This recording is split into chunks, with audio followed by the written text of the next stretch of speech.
Good afternoon, members. We now rise back from recess. Prior to going to recess, Rep. Joel has just finished up with his questions, and so the floor is now open to any members. I recognize Rep. Tina Sablan. Thank you, Mr. Chairman, and welcome back, Mr. Royal. Before we broke for lunch, you had indicated that the Bank of Saipan received a $500,000 grant from the Boost program.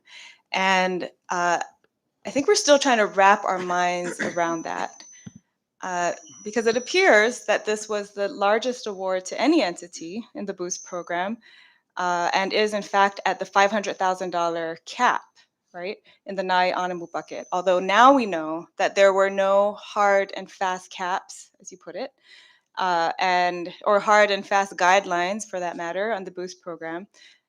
And because those soft guidelines were kept internally, only Bank of Saipan, the grant applicant, but also the administrator of this program, had access to that information, correct?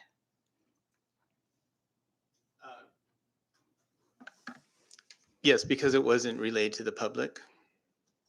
Right. And Bank of Saipan's proposal, if I'm understanding you correctly, was to use the funds to distribute to various nonprofit and civic causes and sponsorships. I know you mentioned there was a loan program, but you knew early on that you couldn't use these funds for the loan program, right? So various nonprofit and civic causes and sponsorships. So may I ask, was that in the business plan that the bank submitted for a Boost grant? Right. In that amount, I think was 5%. There is also a provision for using the grant funds to offset some of the expenses of the bank. I see. But effectively, since Bank of Saipan was a pass-through for this Boost program, your proposal for a Boost grant to distribute to nonprofit organizations was to be a pass-through of a pass-through, right? Basically. I guess it sounds that way. So never mind that nonprofits are also vying for Boost grants. Never mind that businesses are vying for these grants. And we're talking about thousands of businesses and nonprofits. Bank of Saipan received a business grant, right? And what is the value of sponsorships for a business? For us,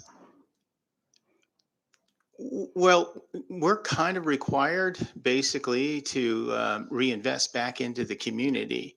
And that was really our goal. Our intention was to benefit the community with this money, not necessarily to benefit the bank with that money. But it does benefit the bank, right? Well, It's in a like sense, promotions, yeah, marketing. yeah. But a right? lot of times when we do these things, we don't promote ourselves. A lot of times, there are situations where we do donations and sponsorships where those those entities are asking us, do you want to, can we do a photo op in your bank? And we will do that. For the most part, most of the stuff that we do, we don't promote. Okay, but this $500,000 grant was for the distribution of funds to nonprofits and sponsorships that would basically be like promotions of the bank, right? I mean, I just saw a headline the other day about the $20,000 hole-in-one sponsorship that the Bank of Saipan did. So that's the kind of thing that this grant would promote, right? So my question for you, you're as the bank administrator and trying to be as objective as you can be, what would have a greater impact on this community?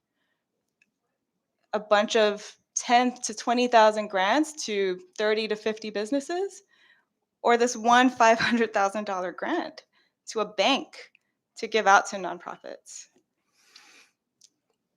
From our perspective, giving back to the community and not necessarily for marketing or for promoting the bank, sounded like to us as the best use for this funds. I mean, primarily, we do get a lot of requests for sponsorships and donations and things like that. And usually those aren't, just Lots small of businesses. organizations, for example, Seroptimus and Rotary. well, not really doesn't usually ask for donations, but small groups that do come to us from time to time and ask for donations. And for us, that being able to give back in that way seemed to the bank to be, one of the best uses of that money, especially if those organizations didn't have an opportunity or a chance to submit an application for grant funds. Despite all the extensions, right? Could I please pull up part 4, Cam? A question about these administrative services. Yeah. All right. So at the very,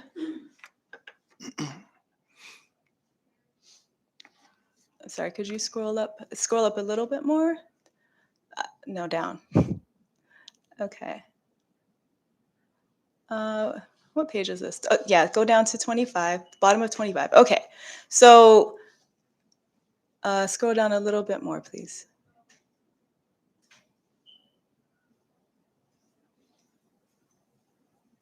Is this part 4?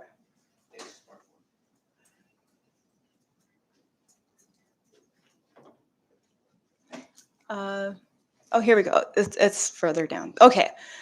So on September 26, Will Castro posts in this chat to you, Mr. Royal. Hoy, 2 things. 1, most updated list, most especially for Rhoda. 2, $1 million transfer from DOF, that's Department of Finance, to BOS, Bank of Saipan. Has this happened yet? John, I'll send you the updated list as soon as I get back to the office. Then go down a little more, please. John, I haven't received the transfer yet. Should I call finance directly? Will Castro, TY, thank you, smiley face. And then Will Castro again. 3, administrative assistant. John, the $2 million will come with a 2%. I'm sorry, could you make that a little larger, Cam? With 2% indirect costs to help with expenses. We have 1, maybe 2 people you may consider to hire on a temporary basis to make things happen and intensely over the next 60 days. And then scroll down a little more. And the priority NFPs, that stands for not-for-profits. Is that correct, Mr. Royal? NFPs for Saipan, Rhoda, and Tinian. Please prepare a list of not-for-profits. We will award some in round 1A, and then round 1A, and 1B, and 1C. It's just awards that will be happening between September 26th and October 31st. John, I sent the latest listing by email. I have all the NMP, Rhoda, Tinian, and incubator applications packaged and ready for review. I'm working on the NAI Anamo in the order of smallest to largest dollar requests. These are the most submissions, so it will take some time to get through all of them. Perhaps the panel can start when small amounts. Will Castro, okay, thank you so much. Okay, can you clarify? And then John, can you clarify the purpose of the $2 million? And Will Castro says, to disperse and to apply towards supportive services. Letters of award, not part of the Bank of Saipan Boost application. So we don't piecemeal by 100,000. Efficient to have there and you cut the checks. John, got it. Thanks. What was this $2 million for supportive services that was transferred to the Bank of Saipan, Mr. Royal? We never received $2 million for supportive purposes. Those large dollar amount transfers really were for the disbursement of boost grants. So I don't, I don't know why he said it was for supportive services. He also says it's not part of the Bank of Saipan Boost application. Right, What but does that mean? we never received $2 million for that particular purpose. What were supportive services? I would assume from the marketing companies doing stuff like work like that, but to the best of my knowledge, we never received $2 million for supportive services. Uh-huh. So this transfer though, I mean, there were, because there were multiple transfers, right? A Right. million here, 2 million there, 3 million there. So, but this transfer was not for grant recipients. It was for like the marketing services and all the subcontracts that were tied to Nonstop, right? Yeah, but I want to be perfectly clear. We never, and we have a record of all the funds that were transferred to the bank, Mm-hmm. and they were all related to the boost recipients, the boost award. We never received a $2 million deposit or transfer from Department of Finance for anything else. But didn't you receive transfers from from the Department of Finance in these like lump sums that you Yes, could and then use to offset the advances that you'd already paid out, right? yes. For these supportive services, Well, yeah, right? yes, yeah, and but again, we have the documentation Mhm. from the grant request forms Mhm. for all the funds that we received, I see. and none of that had to do with 2 million to cover expenses. Could we A- scroll And up a little more? yeah, and I think you could take a look at, how, and we have the record here of how those transfers were applied to the grant program. I think that would be helpful for us to take a look Mhm. at. So when Mr. Castro talks about administrative assistance and says that there will be indirect costs to help with expenses, those are indirect costs to help with the Bank of Saipan's expenses? Was that the idea? I mean, just as a concept, was that the idea? I'm trying to find. It's at the very top, I'm sorry. At the very top. Oh, It's that, I guess what he's talking about, and again, this 2 million looks like another one of these. This is very early on, another one of Mhm. these initial transfers to the bank, Right. and that 2% was the administrative cost, and I guess indirect cost is what he might have been referring to was the administrative fee. I see.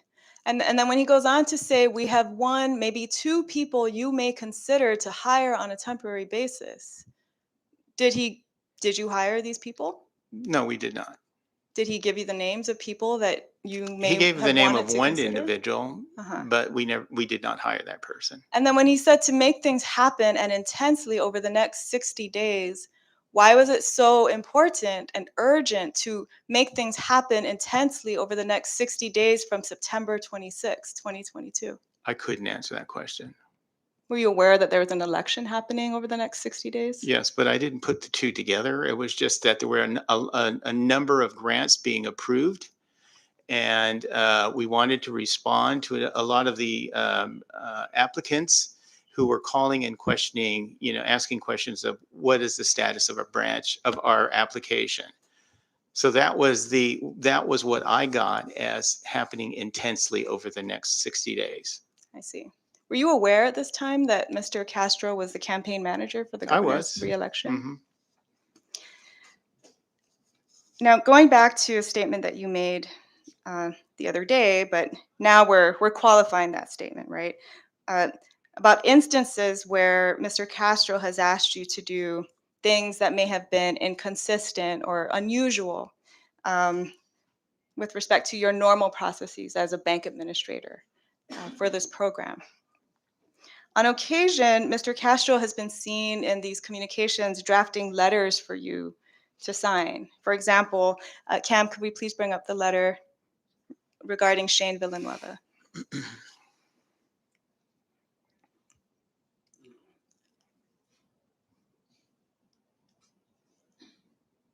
So in this letter dated November 17, 2022, this is a letter from the Bank of Saipan.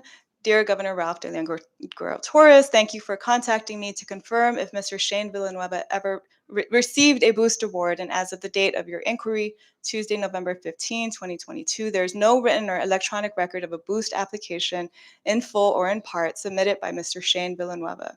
Mr. Villanueva has not been awarded a boost grant. Please let me know if you have any further questions or comments in this regard. Thank you, John Arroyo. And do we have the text message from Mr. Castro that points to The letter that he drafted?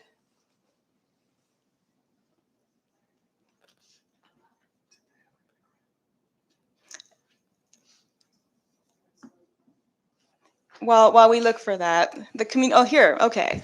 So this is a message from Mr. Castro dated November 17, 2022. Hi, John. I may need a short hard copy letter from you to Gov, draft only, please. Message, thank you for contacting me, Governor, to confirm if Mr. Shane Villanueva received a boost award as of the date of your inquiry, Tuesday, November 15, 2022. I mean, you can read the rest. It's basically the letter that you submitted. Would you agree, Mr. Yes. Uh-huh. Royal? And you did actually send this letter to the governor, right? Yes. And did you find that unusual? That the chief of staff of the governor and a review panelist for the boost program is drafting letters for you to send to his boss? Not necessarily. First of all, I was off island when I received this letter, and I wouldn't have an opportunity to draft the letter. But even if I had written the letter myself, it probably would appear almost like this. Mm-hmm. And was it true that Mr. Villanueva had not received a boost award or even submitted a boost application as of that date? Yes, that's true. And it was true. Yes. But he did submit a boost application On after the that date, on the 18th. on the 18th. So the very next day, he submitted his applications, multiple applications, in fact, right? Uh, Is that sorry, there's been a point of order, Mr. Chairman. State your point. Just wanted to clarify, because in earlier testimony, when we asked you yesterday, you were mentioning that you don't know who's behind the companies, whose companies are these companies or whatever. That was one of the questions. So in all honesty, how would you have known if Mr. Shane Villanueva had applied for that boost grant or not? Sorry, I just wanted that clarified. I do know Shane Villanueva owns Royal Soil. And when we checked through the list, we saw no application submitted by Shane Villanueva or any Royal Soil companies, and on the 15th. Now, if it was decided by him to submit an application on the 18th, that would be news to me. I wouldn't know, and I wouldn't even know why they would be singling out Shane Villanueva. I didn't realize, his connection to the Republican Party until much later. Thank you. And other occasions in the communications, Mr. Castro is seen coordinating the responses to the legislative subpoenas that we issue to you and to him and to the Secretary of Finance and Commerce and other individuals, and including coordinating your response. Did you find that unusual or inconsistent with your normal bank review processes? I'm trying to recall what responses he was coordinating. How the response to our legislative subpoena for all the information that we requested about the boost program. Oh, he wasn't coordinating my responses. Oh, so when he emailed you and said that he was going to be taking the lead on these responses. Oh, no, he didn't coordinate anything. We sat down and we talked about how, what we were going to discuss. And I was going to discuss what I wanted to discuss. I wasn't going to let anybody dictate to me how I was going to present to you guys. Thank you. And then we also gave the example of Mr. Castro issuing instructions to hold or release certain checks. Mm-hmm. And I believe you said yesterday, correct me if I'm wrong, that on occasion the bank would be asked to hold certain checks because it was discovered that some document was missing in the application, Mm-hmm. right? Yes. Were you ever asked to hold a check for any other purpose? We would from time to time, find something missing, and then we would message Mr. Castro and say, "Look, we can't issue until this is issued." I can't recall. Maybe there might be once or twice where he said for us to hold off because he had discovered that there was a missing piece of information. I Mhm. can't recall, but there may have been once or twice that had happened. Right. Okay. And as far as you know, did Mr. Castro ever ask you to hold a check for any political purpose? Not as far as I know. So, Cam, could you please pull up the exhibit for Rowena Ogo from Part 8?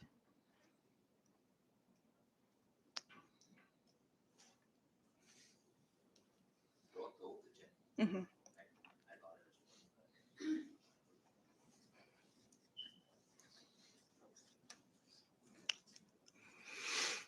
I think it's page 21.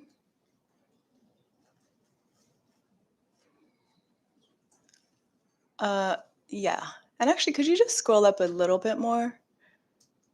So, on October 27th at 4 p.m., Will Castro, please adjust Rowena Ogo up to 75,000. And then the very next day, October 28th at 2:18 p.m., Will Castro, important with asterisks, capital letters, hold Rowena Ogo check. And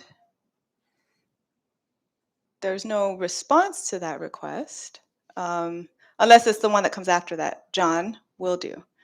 Few others are missing documents, right? Um, did you know the reason why there was this instruction at this time to hold Rowena Ogo check? Missing documents. It was missing documents. Did you know that at the exact date and time of this text message that Miss Ogo was on Facebook Live criticizing the administration and exposing allegations of corruption and wrongdoing? No, I didn't. I don't know who she is. Would you have found Mr. Castro's instruction to hold her check at that time unusual if you had known? I would. And could I just clarify, why would a check have been prepared in the first place if she was missing documents? Because at that point, then there would have been an approval, right? Why would we discover after the fact, after the grant had been approved for a check to be issued, that an applicant was missing documents? How did that Sometimes that happen? happens. Sometimes that happens. When we look at a checklist and you look at the documentations, you're not very thorough in your review, and so they would go ahead and approve it, and then as it passed down to us, we would do our final due diligence and to make sure that it was in place before we before we issued the check. So sometimes that happens, and sometimes he would go back and look at it and say, "Oh, wait a minute, Hmm. this is missing too." So he would message us, "Just hold on because there's some missing information." Right. But it was the responsibility of the Bank of Saipan as the administrator to run through that checklist in the first place, right? And ensure compliance and completion before forwarding to the review panel, right? Sometimes applications were forwarded to the review panel when we had may not have been, just the human error part of it. It Mhm. doesn't happen that often, but once in a while, it would slip by us, and that could happen. Okay. Um, our next exhibit, please, Cam. Part 8. This is page 65.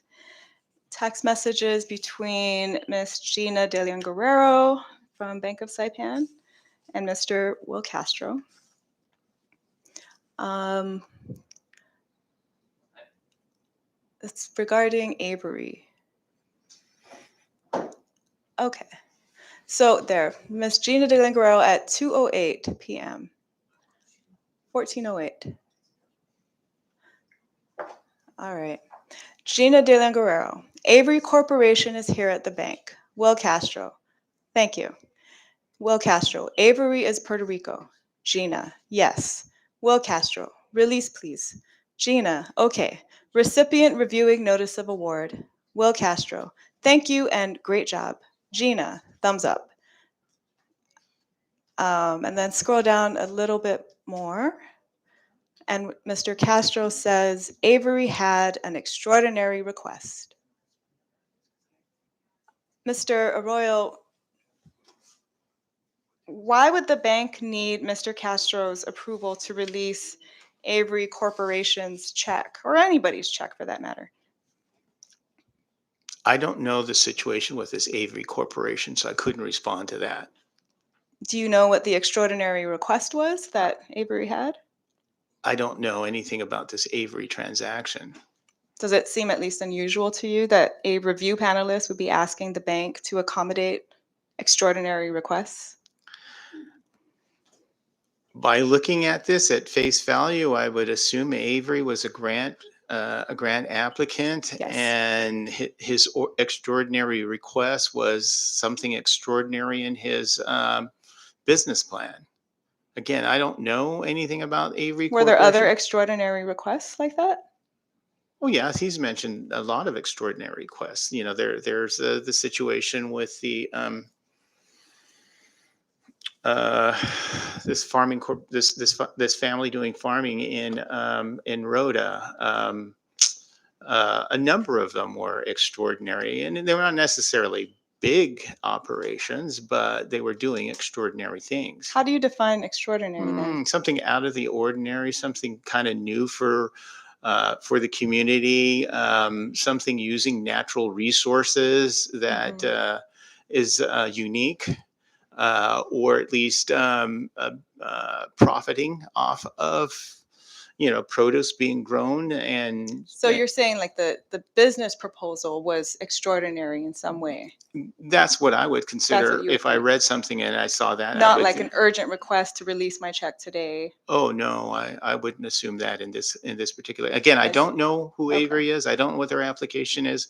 But when I look at extraordinary requests, that sounds to me there must be something great in his business plan. Yeah, right. I guess we could call Mr. Castro back and Hmm. confirm that. Okay. Next, on Mr. Castro's unusual requests and instructions. On occasion, the bank was asked by Mr. Castro in particular to set aside certain checks for the governor to personally hand out. Hmm. Did you find this unusual in any way? Not at all. And why not? Well, I mean, he was the final authority. It was it was a program that was developed through his office, and so if he wanted to distribute checks, I didn't see anything unusual about it. Yeah. And the communications also show Mr. Castro issuing instructions and even writing video scripts for when and how checks would be released in October and November, with a big push in November to issue something like 1,200 checks on November 24th and 25th. Did you at any time think that it was unusual that there would be such a push to release checks, and especially to showcase to the community of the governor personally handing out checks to selected recipients during an election? I'm not a very political person, right? So I don't think in terms like that. When I see an event like that, I see, to my mind, it's like he's promoting, this good, this program, which does benefit to the community. That's what I think. Even when people are literally heading to the polls that day to Again, cast I am their not a votes. political person. I don't Okay. think in those terms. Did you think at any point that there might be rules against the use of public funds to influence an election? Oh yeah, of course. I would. That of course would we would prevent, and I would definitely not that allow. But like But it I didn't said, occur to you in that case. it did not occur to me that this was a political issue. I'm not a political person. It occurred. What came to my mind was he was promoting a beneficial program to the community. But you were aware that in addition to being a review panelist for Boost and being the governor's chief of staff, that Mr. Castro was the governor's campaign manager for his reelection. Not at this time. I didn't know what his connection was, and it was until well after all. We're of this. talking about November. Yeah. I didn't know that he was. It came up, and I don't know exactly when it came up that in some passing conversation that he was campaign manager. But again, I'm not a political person. I didn't even know Shane Villanueva had a connection with the Republican Party. All this stuff is new to me. I see. Let's move on to Mr. Atelig, Secretary Atelig. You said yesterday that you similarly couldn't recall any instances where Secretary Atelig asked you to do anything inconsistent with your normal processes as a bank administrator. Correct? Mm-hmm. Now, on occasion, Secretary Atelig himself submitted documents on behalf of certain grant applicants Okay. Uh-huh. and inquired with the bank about the status of their checks. And if we could please pull up Part 8, these text messages of October 25th, 2022.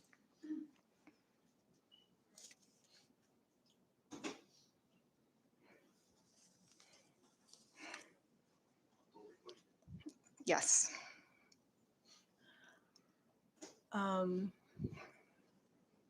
Sorry, this is starting on page 2.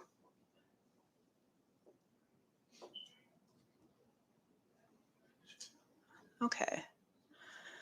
So we've redacted the Secretary of Finance's phone number. But if you could scroll up a little bit more, Kim, and enlarge, please. It's too much. Okay. Okay, one more.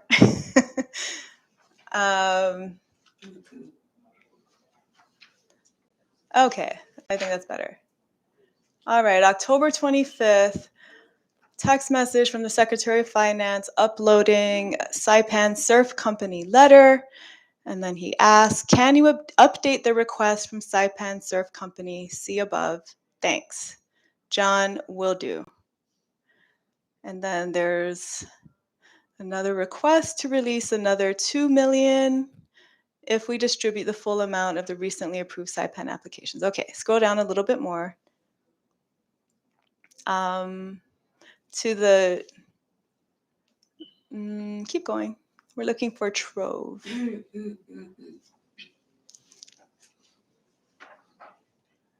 Maybe it's on page 3. Yeah.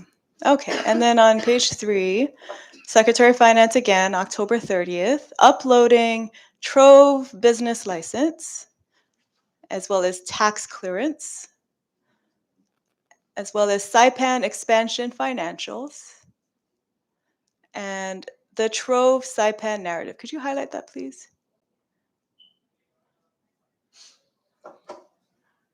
And scroll down a little bit more. And again, also on October 30, these were submitted when I sent in their submission. Let me know what else is needed to release check from last week for the Trove. Thanks. And then on October 31st at 9:53 a.m. Also, can I get the checks for Saipan Surf Company and the Trove? Or what can I share to them regarding their checks? John, sure, I'll let you know when they are ready for pickup. John, a couple missing items for the Trove. And could we go on to page 4, please? Oh, actually, scroll up a little bit more. Okay, and then John highlights missing business plan, missing request letter stating the amount needed, needs to include how the company was impacted by COVID, current number of employees, and letter needs to be signed by an authorized company representative, missing tax clearance. We won't be able to issue a check without these. Mr. Arroyo, was there an approval of this application without the business plan, without the request letter, without the tax clearance? I can't tell you without looking at the record. But isn't that what the record shows? You say here, Secretary of Finance himself is asking, can I get the checks for these companies? And you say, here are the items that are missing. For one of those companies, Trove, there's a missing business plan, a missing request letter, missing tax clearance. Why would the Secretary of Finance be asking the bank to release a check for apparently a company that had been approved without any of these items. How does that happen? Well, I'm not sure if I'm looking at it the same way you're looking at it. I'm thinking that, and I don't know if this had been approved or not at this point in time, but I'm thinking that maybe How could he ask for a check if it hadn't been approved? well, I think what I'm trying to say is that he might be saying, and I'll have to go back and look at the record, but he might be saying, if the check is approved, can I get it? Along those lines. I don't know. He says, what can I share to them regarding their checks? Again, So he's expecting to get the checks. Yeah. Again, I don't know. I'm just kind of assuming at this point in time. I have to go back and look at the record. Please do. Yeah, I do have to go back and look at the record. And when it was reviewed by the committee, how it was approved by the committee or the panel, I have to go back and look at it. Mm-hmm. And there's actually one more that the Secretary of Finance himself personally uploads, and can we point out the Pacific International Property Management?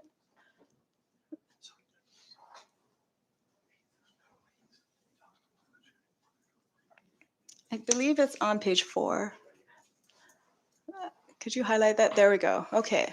So from the Secretary of Finance again, October 31st, actually the very top, 3:56 p.m., the Trove, more documentation. John, got it, thanks. And then another boost application, Pacific International Property Management. John, got it, logging it in the system now. Secretary of Finance, can you release their boost award? Also, can I get the Saipan Surf Company checks released, or Saipan Surf Company released as well? Yes, both checks are cut. Do you want to pick them up or should we deliver it to you? I can come pick it up after lunch. Who do I see? John, Karen. She has them ready to go.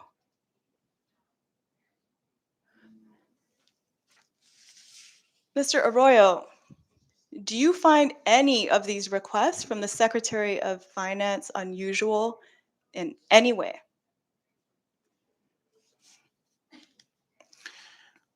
Well, what it looks like is an application was received and it looks like it was approved on the same day, and the checks are being cut on the same day. Although that's what it looks like. Although I don't know, I'd have to go back and take a look at the logs and see how that all happened.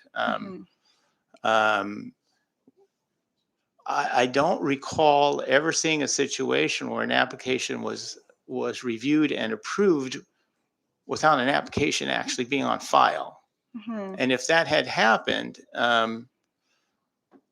in the review panel, then that would be news to me. But again, I have to go back and take a look at it. But just on the face of it, I mean, it looks like he's asking for checks to be released before applications have been completed. And maybe the documentation was submitted that same day and then the checks were cut the very next day. I don't know. Did anybody else receive such rapid service? That I know of. But then again, I don't know what the review panel is looking at. So I do have to. And actually, nobody knows that because they didn't keep records. Yeah. So I need to go back and take a look at when we received the actual approval to release the checks, and checks would not be released until we received an actual approval to do that. Right. And in this case, when the Secretary of Finance himself, with whom you have a contract, is asking you to release checks, right? I would think that that certainly implies very strongly that that approval has been issued. Again, I'd have to go back and check. Did you bring the ledger that we requested? Yes, I do. That is with you today. Could we ask the Sergeant at Arms to please retrieve that? Thank you for bringing that today. Tina, just a point of clarification, Mr. Chairman. Recognize Vice Speaker. Mr. Arroyo, point of clarification to this question.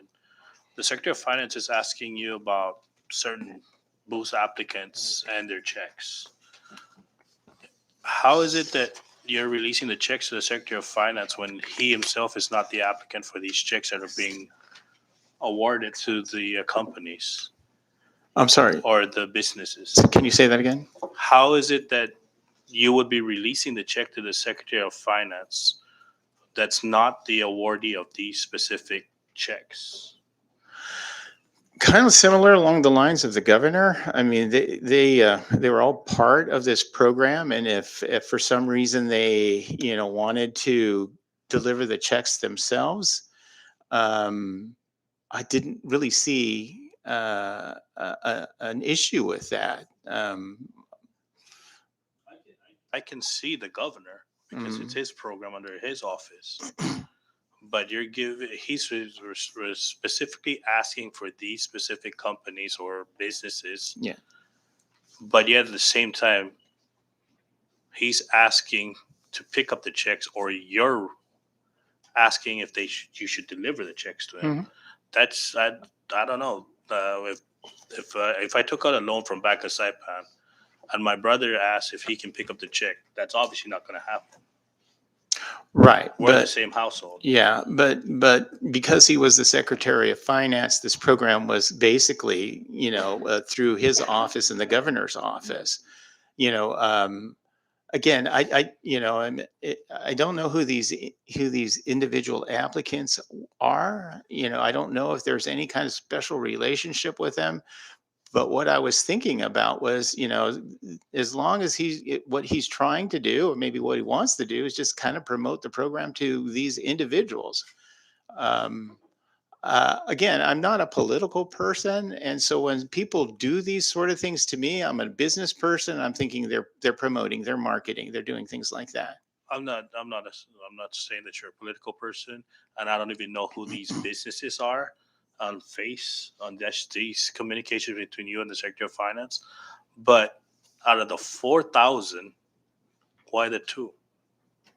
Right? Why not all 4,000 or three? Sorry, why not all 4,000?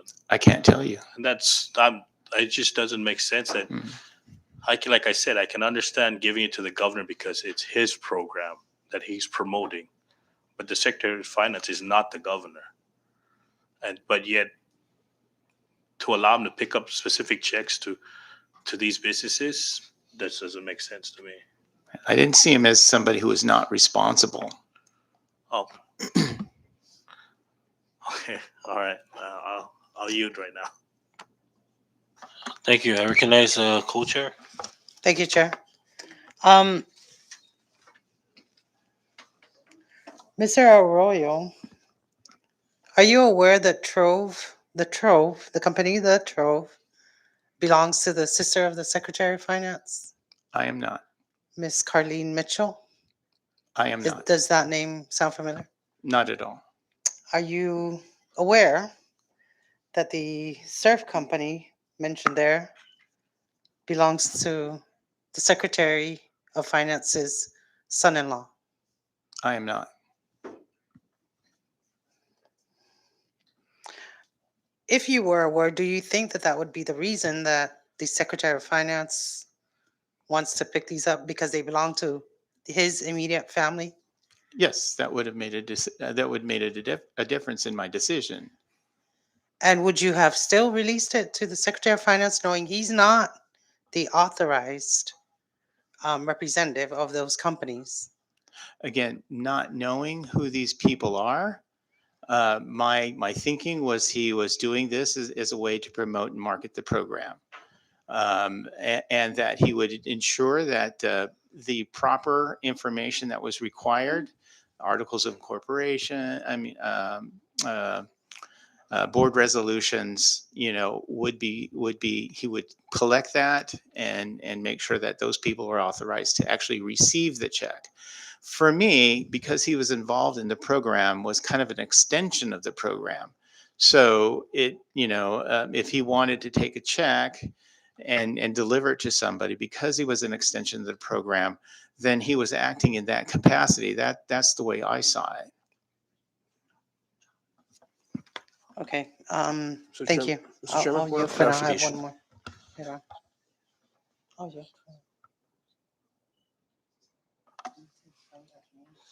Just one moment, Rep. Joel.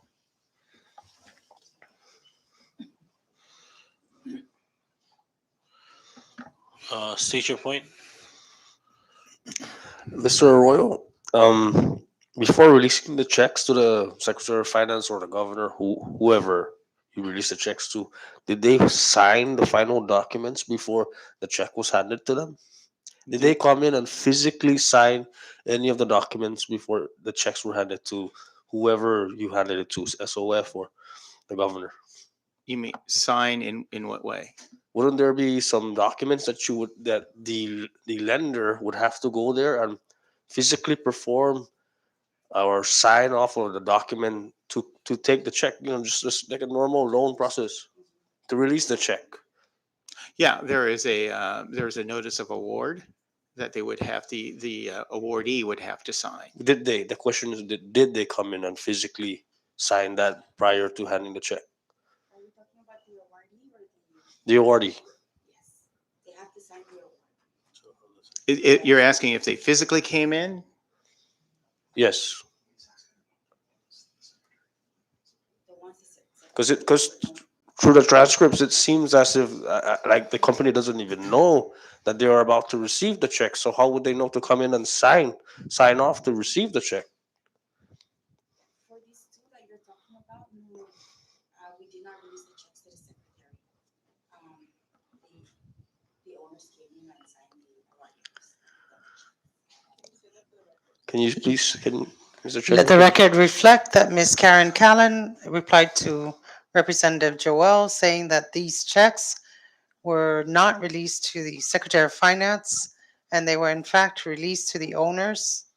For the Trove, it would be Miss Carlene Mitchell, sister to the Secretary of Finance, and to the surf company, it would be Mr. Edward Manabusan Jr.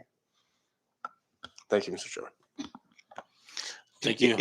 If you don't mind, in response to your question of whether or not, I would, if I had known that there was a familiar relationship with the Secretary of Finance and the owners of these companies, what I would think is, of course, it would be an improper thing to do. Thank you. Thank you. I recognize Rep. Pro. Thank you. I just wanted some clarification on this, Mr. Arroyo. So earlier we've heard testimony about Rowena Ogo being told to, or for Will saying in that message to hold her check, right? Mhm. I'm just wondering, so there was a check for Rowena Ogo? Was there a check for Rowena Ogo? For that one, when Because he said hold the check. when So he said to hold the check, we did not print the checks yet at that time. okay, so there was no check. No check. Was Miss Rowena Ogo given a boost award? Yes. She was, because it's not in the record that we have. Excuse me, Rep. Probst. Ms. Callan is not under oath, Okay, I so please apologize. direct your I questions will. to Thank you. She Mr. was Arroyo. answering. I apologize, Chair. Okay, Mr. Arroyo, does Rowena Ogo have a check for boost? Yeah, it was, according to Karen, released on Friday. I think that list that you have there Uh-huh. was as of November 30. Of November 3rd. Yeah, Okay. so we need to update that and get you the updated list. Okay, so we can have the updated list. So she was given the check. I just want, because I've been looking for Miss Rowena Ogo here, and her Mhm. name wasn't here. But so that list that you're gonna give us, that will have the, Yeah, I apologize. We were late coming back because we were busy printing things out, Okay. and we needed to update that list for checks that were issued. So we'll Since get that then. to you Okay. at the end of the day. and that will include the dates it was, right? The Right. Yeah. chronological- What you have there includes the dates of the Oh. award, right there? Yes. Yeah, Okay, includes the okay. dates of the award. Thank you, thank you. I wanted that clarified. Thank you for that clarification, Mr. Arroyo. Mhm. Thank you. Thank you, Rep. Probst. Along those lines, Mr. Arroyo, did you see the list that the Secretary of Finance provided the committee in regards to the awards that were given? Were you able to see his version of the list? Secretary of Finance, no, I wasn't able to see it. Okay, because there seems to be what do you call this? The discrepancies between the amounts that were awarded with certain companies between your list and the Secretary of Finance's list. Um, I know that a particular company, for example, on one list was awarded 100,000, but on your list was only awarded 10,000. And so while you prepare your list, um, I'm sorry, go ahead. no, as you prepare the updated list and provide it to the committee, we'll make note of these awardees that differ on Secretary of Finance list, just so that you guys can check with your records to verify how much exactly these companies receive. But we would have to assume that the most accurate list would have come from Banco Saipan. Is that correct? Yes. Thank you. Um, Floor is still open to any of the members. Oh, I'm sorry. I thought you yielded already. Rep. Sablan still has the floor. Thank you. I yielded to a series of points of clarification. Thank you, Mr. Chairman. Mr. Royal, did the procedures governing the bank or the Boost program permit a panel member to file an application on behalf of an applicant and then approve it and deliver the check, pick up the check and deliver the check? You mean by filing, you mean submitting the application Yes. for review? No, I don't recall there being anything preventing that from happening. I see. And I think we've established that there was no conflict of interest policy Yes. for this I think specific that- to this program. Yes, I've right? heard that. And as far as you know, for these particular companies in which the secretary appears to have had personal relationships, are you aware of whether or not he recused himself from the review of these applications? I couldn't say. And there would be no documentation of that, even if he did. Correct? I gather, from previous testimony, yes. The communications that we have reviewed also show that after you received the legislative subpoena, Secretary Atalik instructed you to respond to these committees after the election. Do you recall that? Cam, could you please pull up that exhibit from part 4? Or part 8, I'm sorry. Page 4.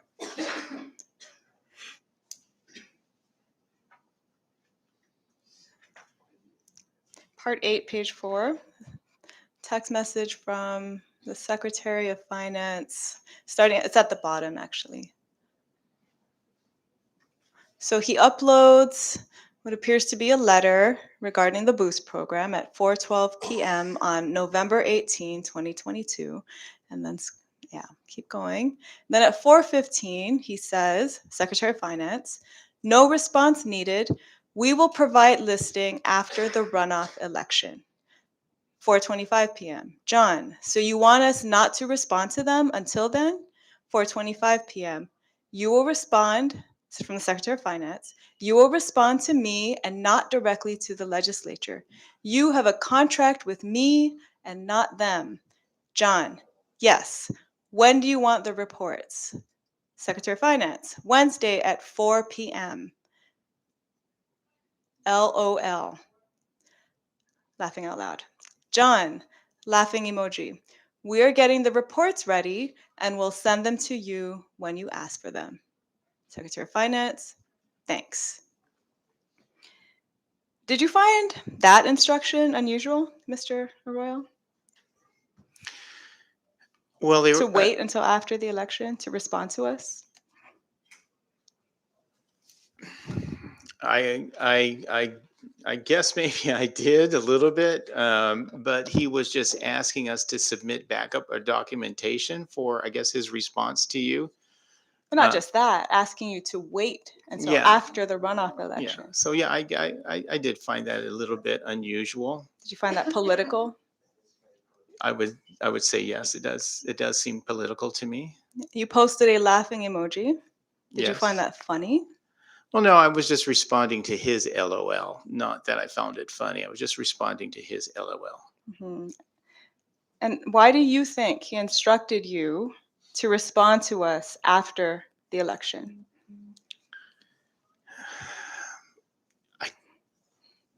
I don't know. Again, I'm not a real political person. No idea Yeah, I mean, why the I would Secretary of assume Finance would that tell you to I, wait I don't know. Maybe it had to do with the election? who would prevail in the election. Mhm. That is my assumption. Ultimately, you adhered to his instruction, correct? Right, because he was asking me to provide information to him. So And did you adhere to his instruction because he told you you have a contract with him and not with the legislature? yes, But if Secretary Atalik had instructed you to violate the subpoena or obstruct the legislature's oversight process in any way, you wouldn't have complied, of course. would you? No, I would not have You would not complied. have complied Yes, because that would have been a violation of the law, right, correct? And Correct. you would have been held in contempt, right. correct? I would not comply. And you would agree that the Secretary of Finance then has asked you to do some pretty unusual things, not consistent with your normal processes as a bank administrator. Yes. Thank you.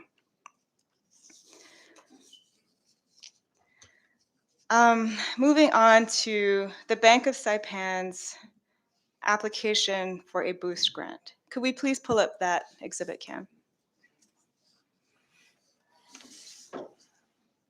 So this is a letter submitted, it appears, to the Bank of Saipan, from the Bank of Saipan, on August 18, 2022, seeking $1.5 million for boost grant funds.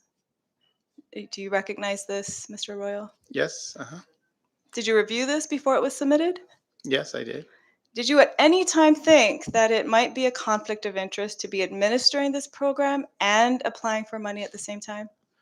Well, because we weren't making the decision on who to award grants to, I thought that we would be treated as a small business in the community. It Mhm. would go to the panel. Treated like everybody else. Yeah, and then they Mhm. would make the decision whether or not we were eligible or whether or not they should give us funds. But as the bank administrator, weren't you responsible for vetting applications for compliance with the boost guidelines and completion?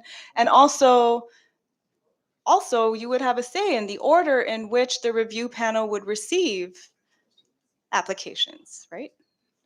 Well, I did not have a say in in the order in which the panel would receive applications. With respect to vetting applications, it was mostly to make sure that the submissions were complete. Mhm. The business plans, profiles, the tax returns, things like that. Mhm. Not necessarily reading through the applications to determine whether or not you know um, it made economic sense or anything else like that. Then that to me would have been a decision judgment or something related to the decision process. Mhm. Now, I understand that we've established that there is no written conflict of interest policy in place Mhm. for the Boost program. But did you run a conflict check with anyone prior to the bank submitting this application for Boost funds? Uh, no, we did not. You didn't check with your legal counsel or the review panel With respect to whether there might be a conflict? no, I more or less relied on the review panel to recuse themselves when Mhm. they saw that there was a conflict existing. I meant a conflict with respect to the bank. If the bank would have a conflict. Oh no, I did not. Okay. Um, and you stated yesterday that you were not aware that the final federal rules for the use of ARPA funds state that recipients and subrecipients must disclose in writing to Treasury or the pass-through entity of any potential conflicts of interest, both personal or organizational, both in fact and appearance. Is that correct? That you were not aware at the time? Yes, that's correct. And Cam, I'm sorry, could we just go to part 2, page 2? I just wanted to draw up the notice of award that the bank received from the Secretary of Finance.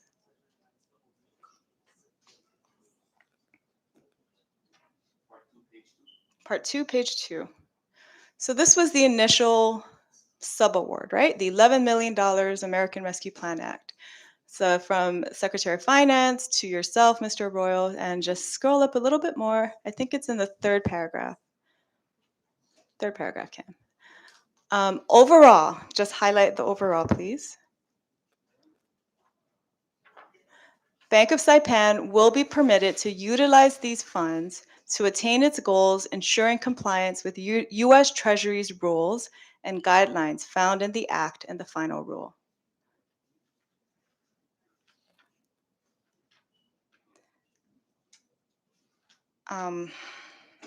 So in this notice of award, the Secretary of Finance specifically says that as the administrator for this program, you are responsible for ensuring compliance with ARPA rules, including rules about conflicts of interest. So did you take any steps to ensure compliance with ARPA rules as the administrator? We did to a degree, but there were, I guess, some aspects of the law of the law that we probably were remiss. Well, thank you for that candor. Let's go back to the Bank of Saipan application. And if we could go down to the signature at the bottom. So this was signed by Mr. Arnold Pasqua. Is he the accounting manager at the bank? Yes, he is. Okay. And did he actually prepare the bank's application? No, I typed the letter. He reviewed it. He agreed with it. I mean, he concurred with it and signed it. Okay.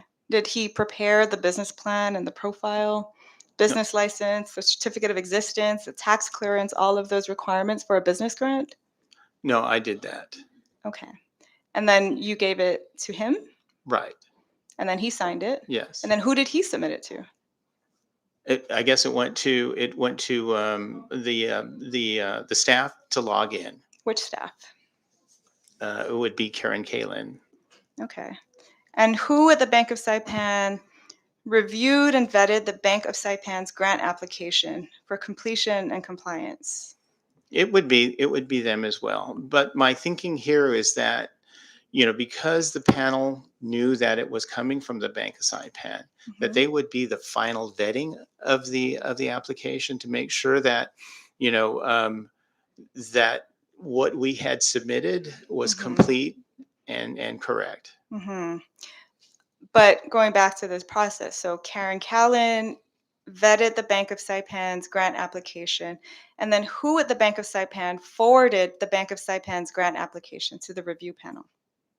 I don't know if anybody forwarded it to him. It was just, again, in a pile of applications in a box. Oh no, somebody definitely forwarded it because it was among Will Castro's submissions. He received it by email.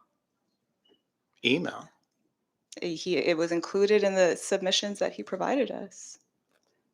Our application was submitted in writing. To who on the review panel? You just put it in a box? Oh. Did we? I don't recall us. I've never emailed an application to the review panel. That would be highly unusual. So it was just placed in a box in the boost room, and Will Castro That's how it picked it up? happens. That's how it happens. Applications are in a box in a room, And he would come in and then just however the process is that they decide to go through applications and review them, they do that. And again, we're not in the room. We're not part of that review panel.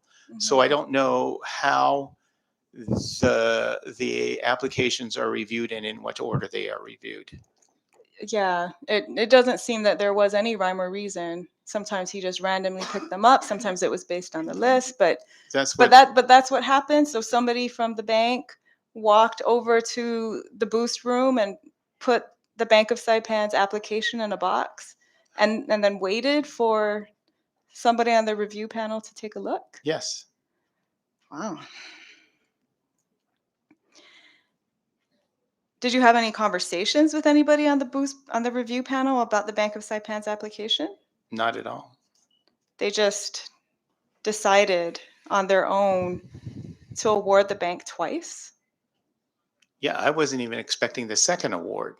I was surprised when we got it. Mhm. So, have you been able to verify whether any other business or any other entity received a $500,000 grant? It doesn't appear that there is any.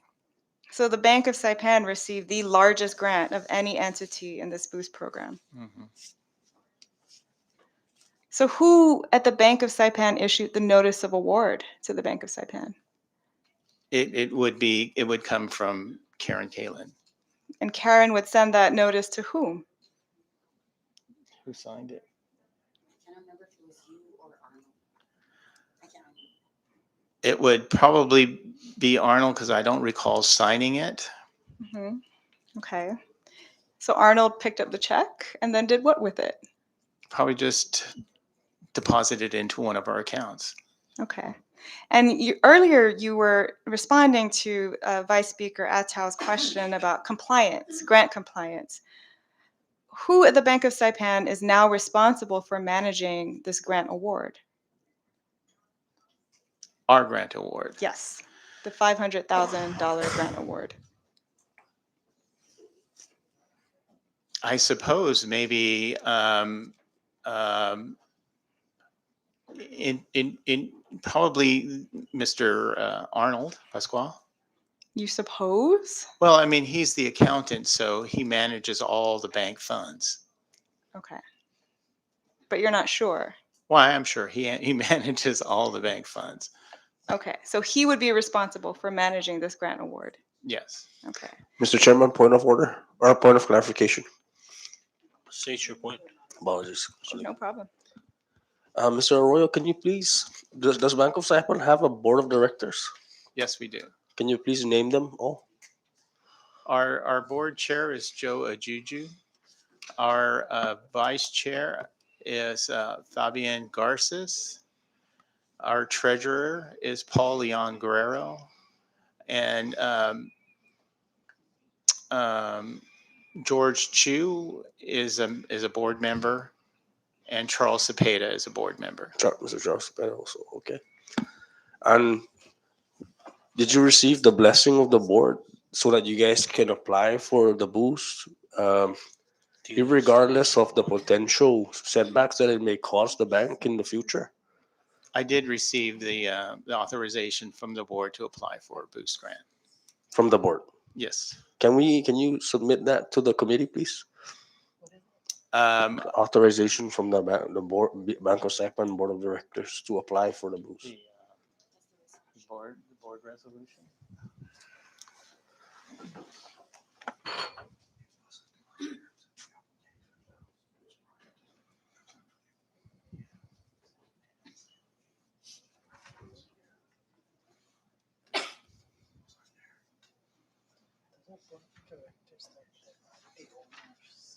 Hmm?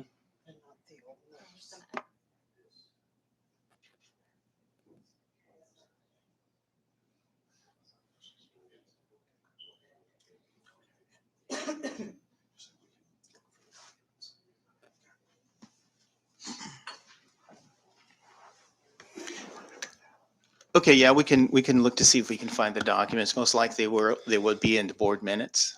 Thank you. Please have that on record. You. Thank you. May I continue? You may continue. Thank you.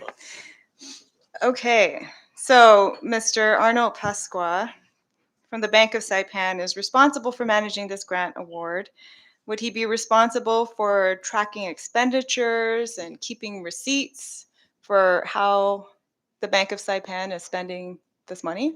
Yes. And then providing reports as well. Yes. And who would he provide these reports to? To me. To you. Anybody else? Prominently to me. Okay. Those would be shared with our board. Okay. And you mentioned site inspections. Would he do site inspections as well? No.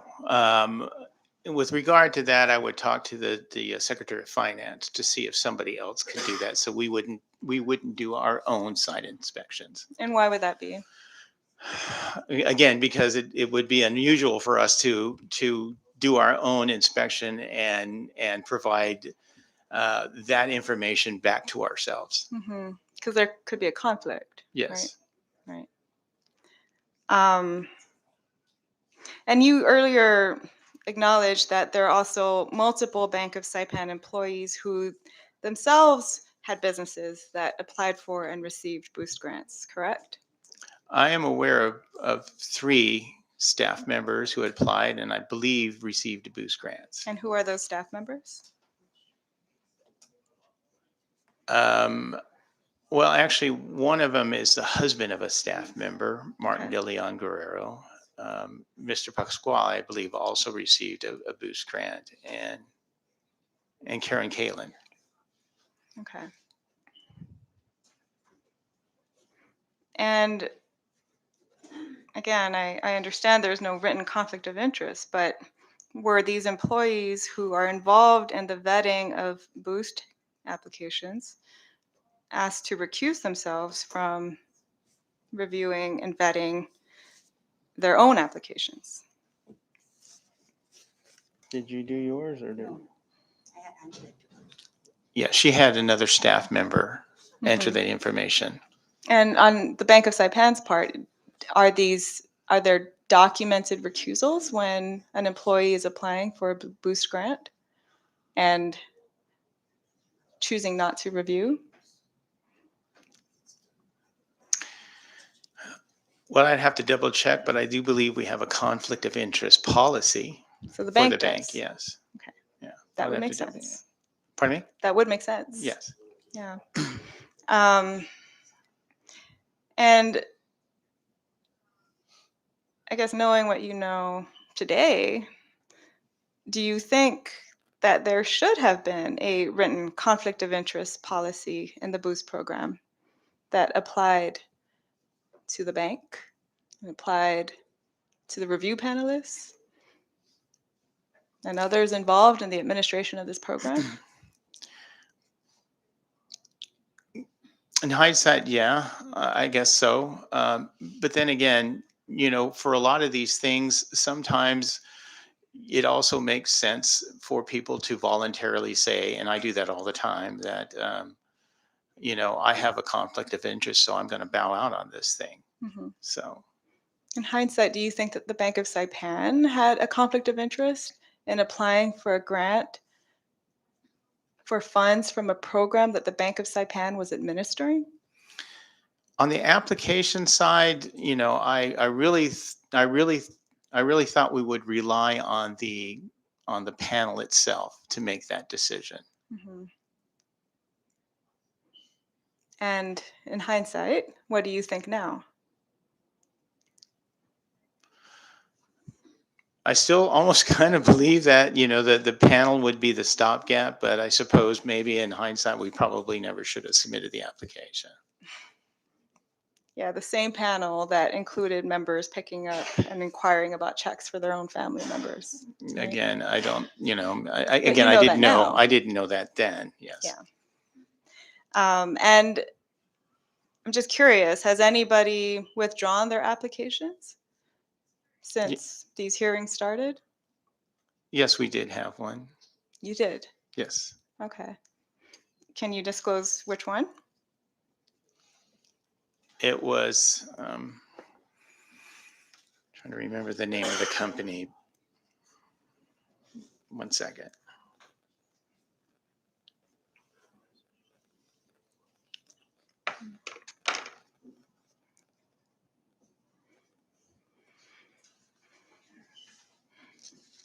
Pacific Horizons Education Services. Okay, so they withdrew their application. Yes, Has anyone returned their awards? they weren't given an award. Okay, but have any recipients of awards returned those awards? Not that I'm aware of. Okay. Okay, I'm getting to my last question, Mr. Chairman. Mr. Arroyo, you have been the recipient of legislative subpoenas, and you've endured hours with us answering our questions with patience. Thank you for that. You've also received federal subpoenas related to the Boost program. The bank has just been raided by the FBI. If you had to do it all over again, would you still accept the contract to be the Boost administrator? Absolutely not.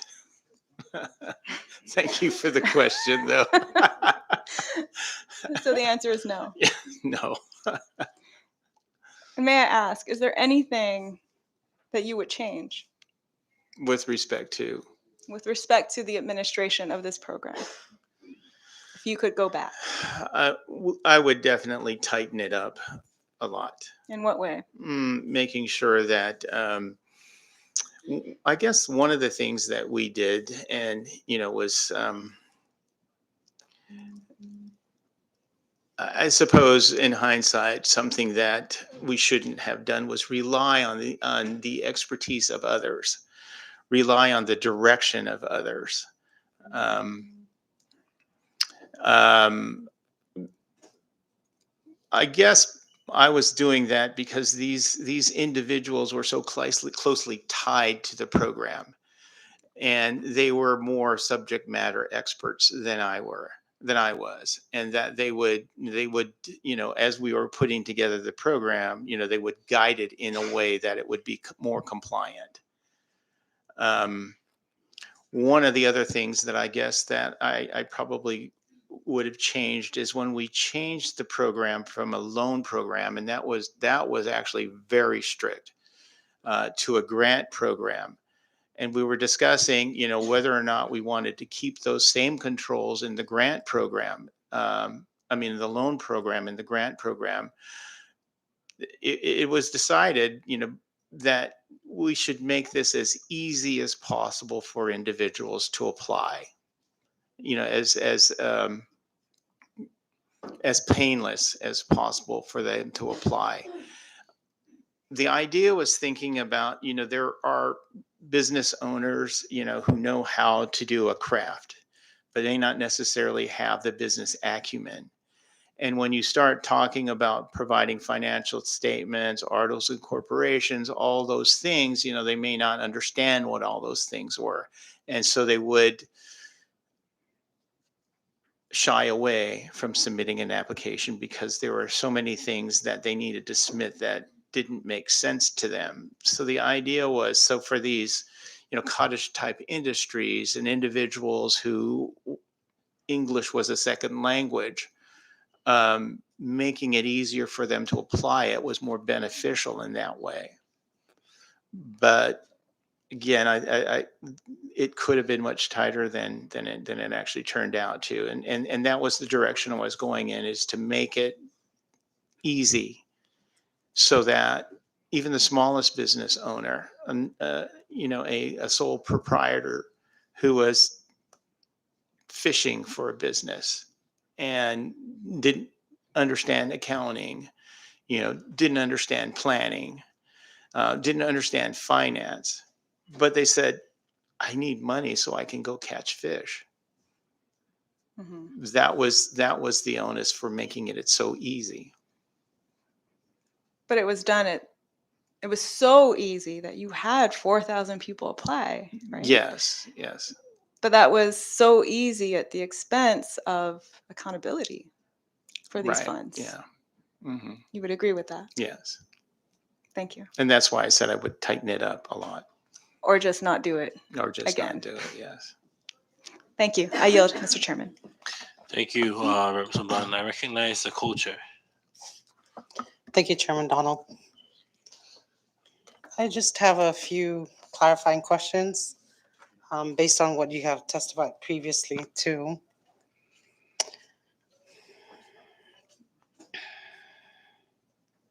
We've already established, based on your earlier testimony, whether it was yesterday or today, this morning, that Mr. Castro would often come in, Mr. William Castro, the chief of staff to Governor Torres, would often come into the bank to this room where he was authorized to use, to review applications. And he would often come there by himself and take a look at this applications. Is that a correct understanding of Yes. your testimony? Okay. So we've already established that Will would often go in there by himself to review applications, although he is part of a 3-man committee or panel. We've also already established that Mr. Edward De Leon Guerrero, the Secretary of Commerce, would often, and in fact, your testimony, if I understand it correctly, was always with Mr. Jesus Taisagui from the Department of Commerce as well. Is that correct? The To go major- into this room to review applications, The majority of the time, and the majority. yeah, yeah. Okay. Has Mr. Taisagui did you ever see Mr. Taisagui go in there by himself to review applications? No, I did not. Did you ever see Mr. Edward De Leon Guerrero from the Secretary of Commerce go in there by himself to review applications? No, I did not. Did you ever see Mr. De Leon Guerrero, Secretary of Commerce, and Mr. Jesus Taisagui and Mr. William Castro, just the 3 of them reviewing applications? I did once. Once. All 3 of them. Yeah, I can recall one time. There may have been others, but I can recall definitely one time because it happened recently. Oh, when was that? After we subpoenaed them for documents? I want to say sometime last week. Last week. So it was Yeah, after. or the week before. Okay. Just recently. Okay. And we've also established from your testimony that the Secretary of Finance does not come to this room to review applications. Is that correct? I haven't seen him there doing that. You have never? I have not seen him doing that, at least as far as I can recall. Okay. And whenever this 3-man panel or committee would need to use the room to review applications, they would always have to let you know in advance. Is that correct? Because the building belongs to, It's secure, yes. So. yeah.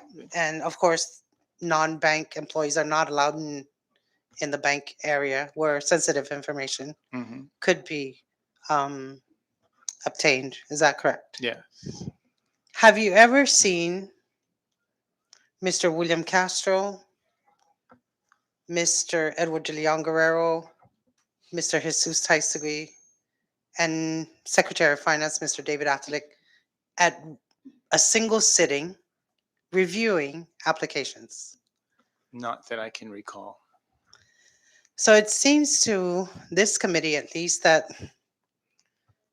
Mr. William Castro can just go in there and review applications and pick it up. I think we've already established this in earlier testimony when I asked you that he goes in there and he could possibly just pick up any application in whatever order and say this is a list, or possibly without the benefit of the other members reviewing it, since he goes in there to review applications by himself. Is that correct to your understanding? Yes, he can go in the room because the applications are all in there. He can pick an application in whatever order Sure. he decides.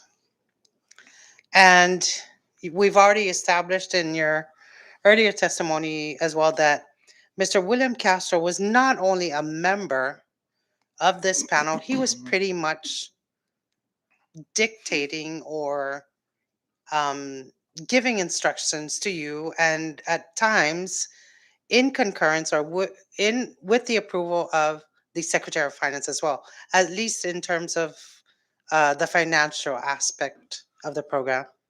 Is that correct? Yes.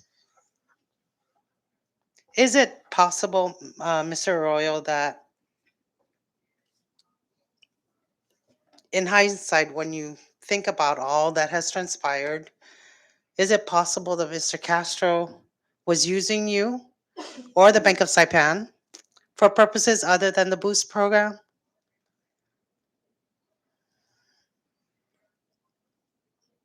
Either Mr. William Castro or Mr. David Atalik.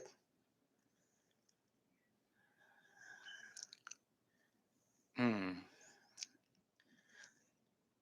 I suppose it could be possible, although I wouldn't say with any kind of definity that it is, but I suppose it could be possible. But you also said that you received invoices directly from Fit to Lead.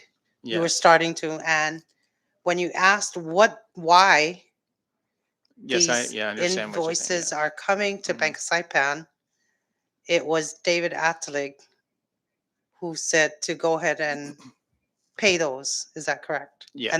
And then Bank of Saipan would be Right. reimbursed. Yes.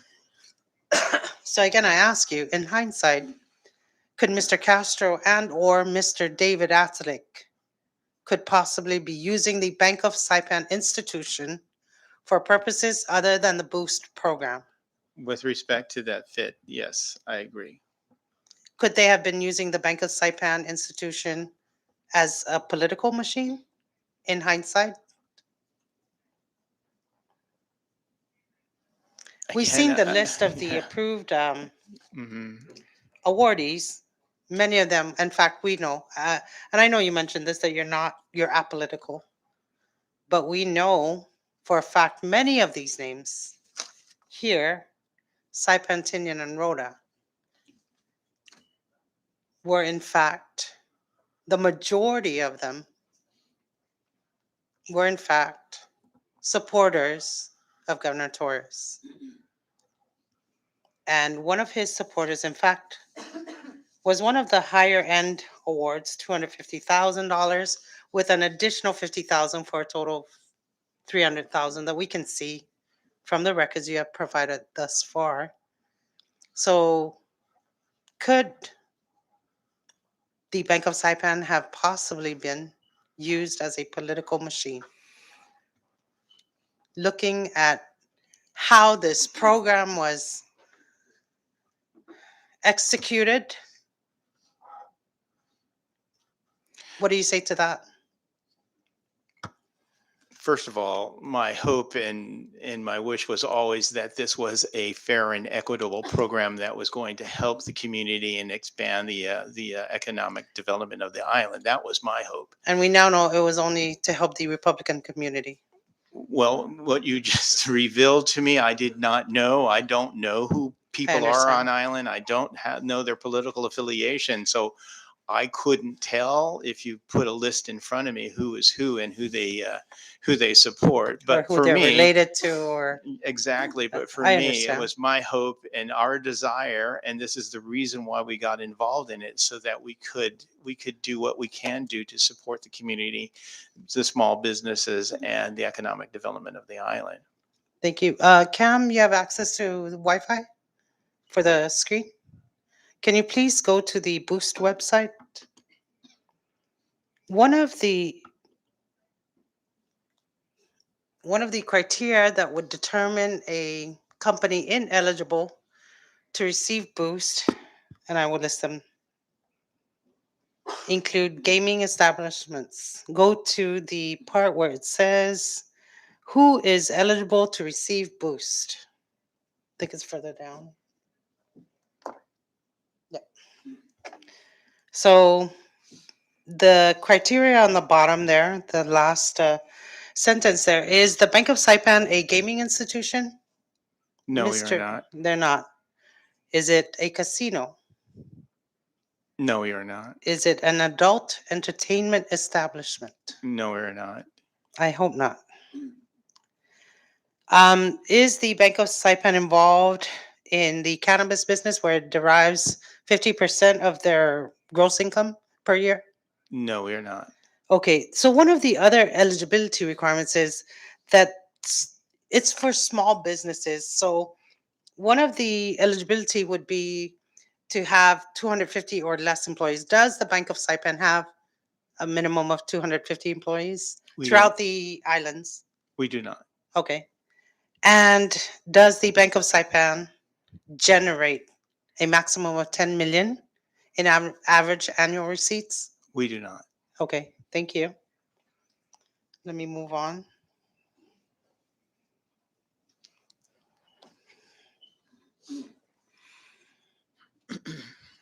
You testified before lunch that you received a request to draw down an additional $3 million on top of the 17 million Yes. award. And this just happened last Friday. Yes. And you said that request came from the Secretary of Finance. I was informed by the Secretary of Finance that a $3 million was added to the program. The And you also testified that you have not yet drawn or requested for that drawdown. No, we have not. Okay. Yeah, there was a drawdown request that was sent to me, that was sent to us, and I believe, I mean, I didn't fill it out. Okay. Arnold Pasqua, who's the accountant who usually does fill out those forms, stated to me that he does not know why we received one that was Hmm. filled out.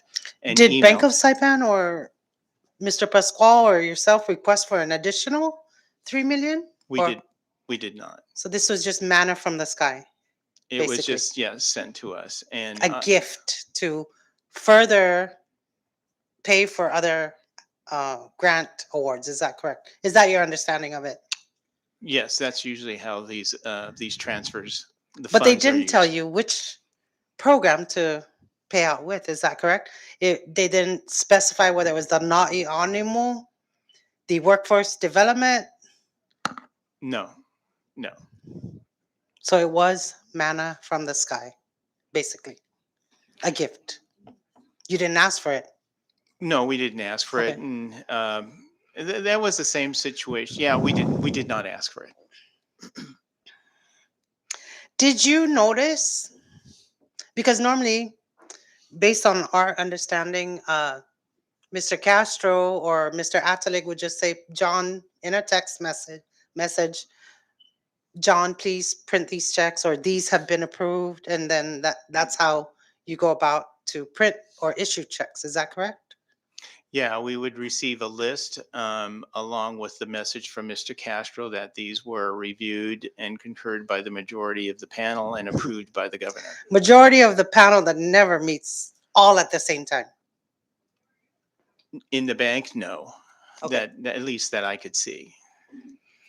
Did you notice a request to issue checks peak immediately before the election, November 8th? November 8th and between November 8th and 24th. Did you notice Mr. William Castro saying, or an increase in a request to print checks? Yeah, I think it got pretty busy around that time. Got pretty busy. Yeah. Do you know why? Again, I couldn't put it together that it was politically motivated. Again, I don't think in those terms. Okay. But you knew November 8th was an election day. Yes. You knew November 25th was the date set by the Commonwealth Election Commission for the runoff. I knew there was a runoff. I wasn't sure of the date because I wasn't going to be on island during that time. Okay. Were you ever informed why even in a casual conversation, were you ever talking to Mr. William Castro or Mr. David Atalik or maybe Mr. Jesus Tesque, why the Bank of Saipan would need to, you know, uh, pump out all these checks, issue these checks between that time? No No. conversation with him regarding that. Were you concerned, even though, well, you knew that the November 8th was an election day? Weren't you concerned about perception of political influence these checks might have? I suppose maybe if I thought in those terms, then maybe I would. Um, Okay, so bet- during this time that you were being asked to please issue checks as fast as possible, right? They were giving you lists to print out checks for. Did you notice whether it was mostly personal or individuals? Well, I mean, I know these are for businesses, but some of them are LLCs belonging to one person and sole proprietorships. Did you notice it was going more towards individuals? no, I didn't notice it. A lot of times I'll just read through the list, um, and then that would be passed on to Karen for her to do or Gina to do the check cutting. So as I was reading through the list, I don't necessarily notice, who the applicants are, what kind of business formation they have, whether they're corporations, LLCs, or sole proprietorships. Okay. Do you think at this time Bank of Saipan should withdraw as an administrator of the Boost program? I think at this time we've decided that we will not act on the additional $3 million. Okay.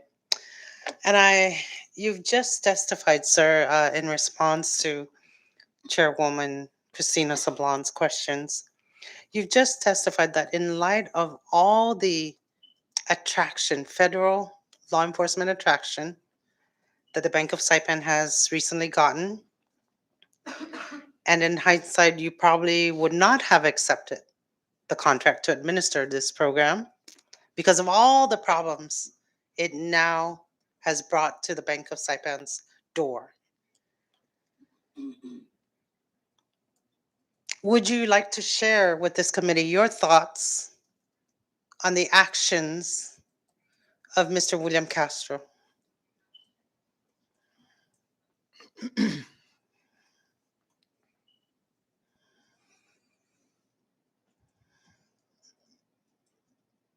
When we were first approached by him, to see if we would participate in the program, he was very upbeat about it, and it it it excited me.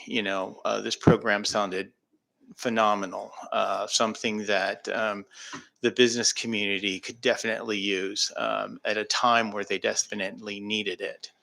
And his enthusiasm to the whole thing, to the whole process, stayed at that same level. Um,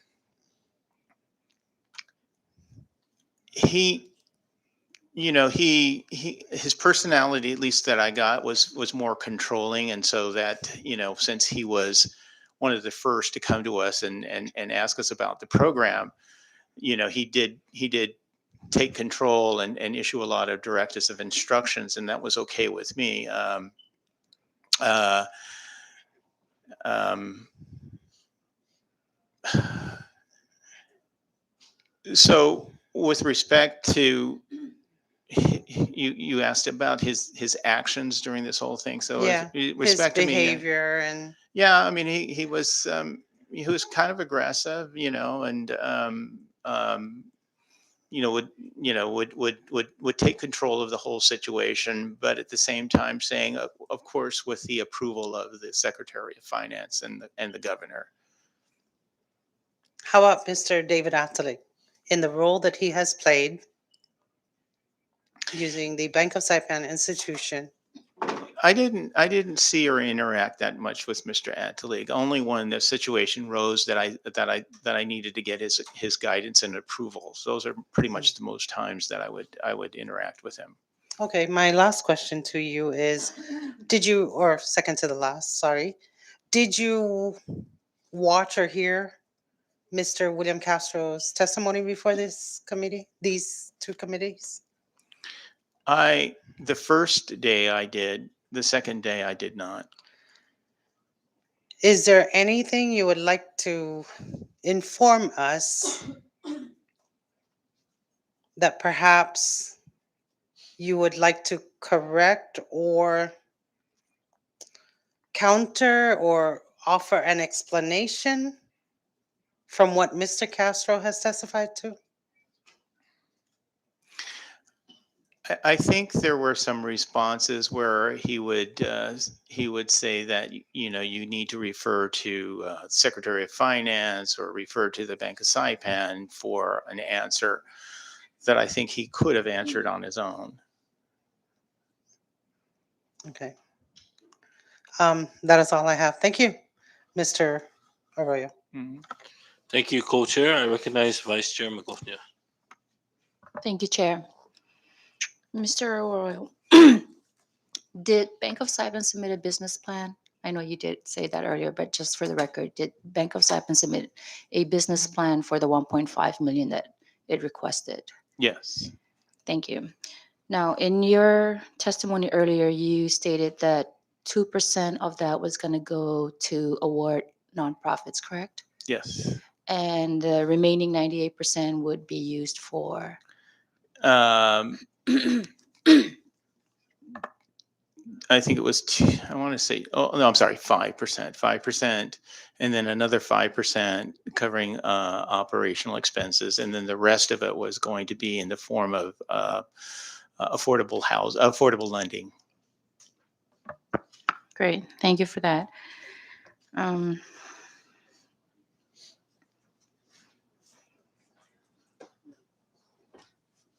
okay, so going back to the room that was used for the boost application, is that room a restricted room? Yes. And who would you say are individuals that are authorized to go in this room? Bank personnel and any individual that we give authorization to use the room.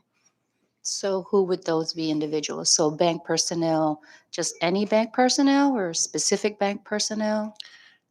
Ordinarily, if the room was vacant, it would be any bank personnel who has access to it. The room is usually locked. But if somebody needed to get into it and there was a valid reason for them to do it, then uh, uh, the operations manager, would make that decision. And now that the boost applications are in there, only specific individuals are allowed to go in there, and those are myself, Karen Kalin, and Juliette Lafoy, Martin, and Martin Deleon Guerrero. Okay, so those would be the bank personnel. Mm-hmm. And then who else would be authorized to go in that room? Other bank personnel or other individuals? Other individuals. The only other ones would be anybody related, anybody within the review panel. So that would be Mr. Will Castro, Yeah. Jesus Taisagui, Mhm. who are they? Gian Guerrero. Yes. Right. And I feel to expand on that. Since we're doing the farmer, fisher, ranchers, there are individuals who are accessing applications. So as a storage facility, they would go in there, and that's where they would store the applications. The only reason why they would be in there is to store applications or retrieve applications. Okay. And is there a log that one would sign in or before entering that room? Not really.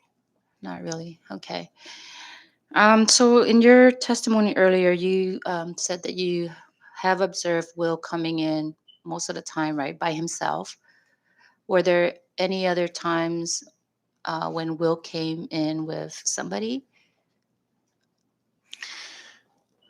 Not that I've seen. Again, my office is on a different floor, and I don't don't get down there that often.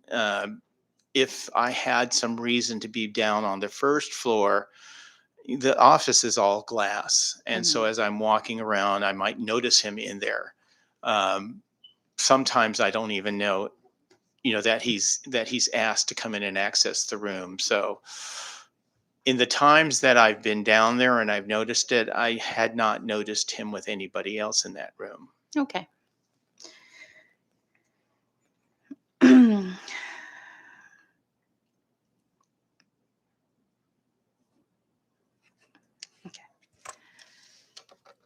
Chair, while the vice chair is contemplating our next question, just a point of clarification.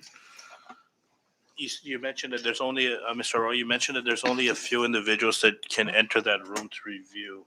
And those are It- Mr. Castro, Secretary of Finance, Taisagui, and De Leon Guerrero, right?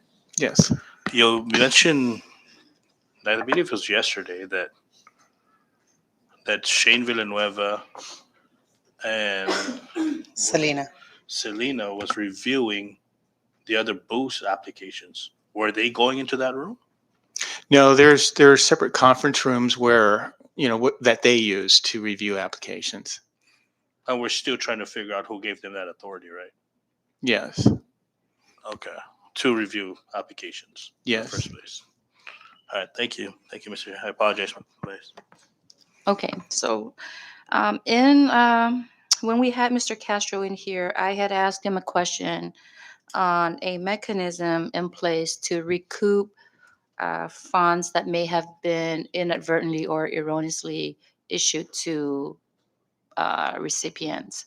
And his response was to defer that question to Bank of Saipan. So would you care to share with the committee how well, first of all, has there been any inadvertent errors um, to recipients?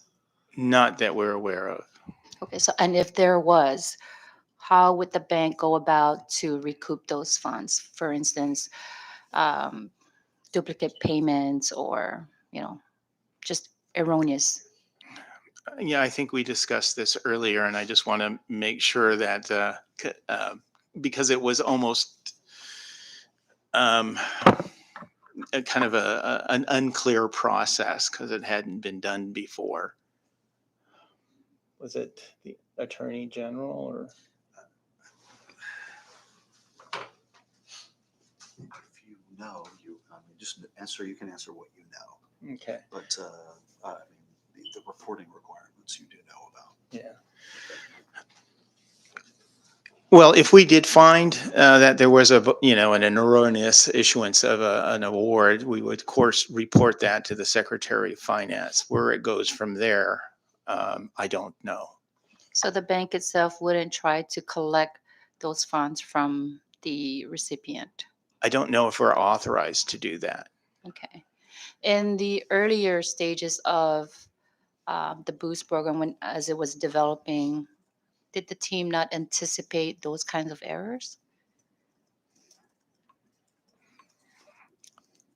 They were never vocalized. So there was never a discussion that took place to perhaps put something in place should that occur. My thinking was that there was probably some procedures within the Department of Finance that would dictate how funds could be retrieved. So to your understanding, as the administrator of the program, the bank is not responsible for recouping things like that. I said I don't know if we're authorized. We would, me personally, I wouldn't have a problem Okay. if we were authorized to do that work. Okay. Thank you for that clarification. Were there any agencies or organizations involved in assisting applicants with their Boost applications or business plans? Yes, there were two. Could you name those? Mango assisted nonprofits and the Small Business Development Center assisted their clients, their business clients. Um, was CETA one of them too, or Who? CETA, CEDA? No, the only ones that we had been dealing all the time were Mango and Small Business Development Center. HBDC? No. No. Okay. And okay, so with those two that you Oh, I named, take it back. Yeah, I think it was the Women's The same thing back. the Women's Council. Gosh, I can't remember. Hold on one second. I can't remember the name, but I know that they. Um,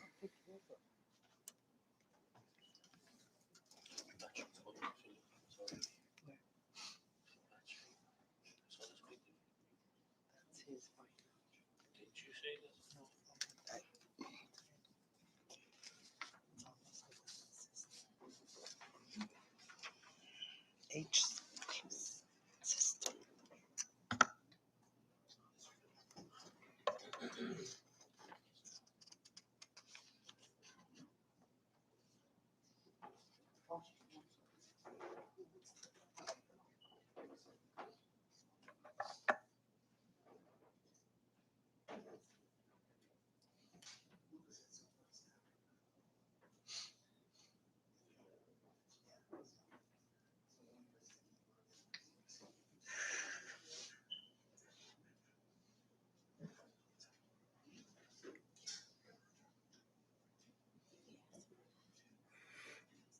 the CNMI Women's Association.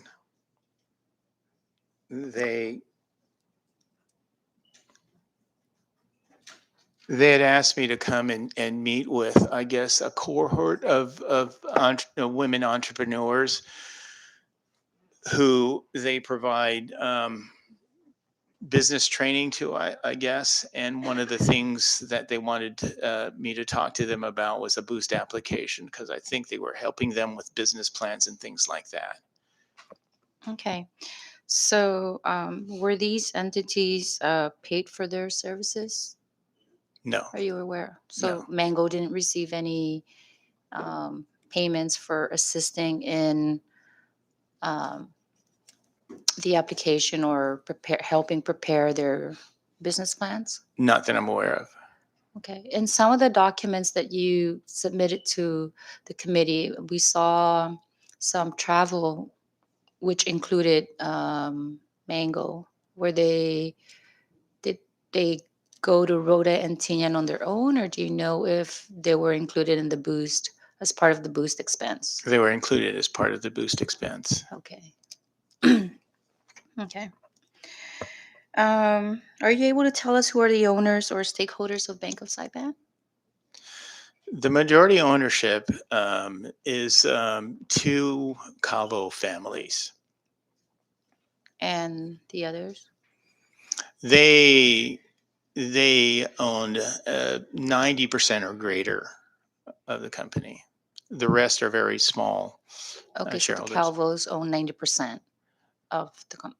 Yeah, within those two, they're actually two trusts. Okay. Okay.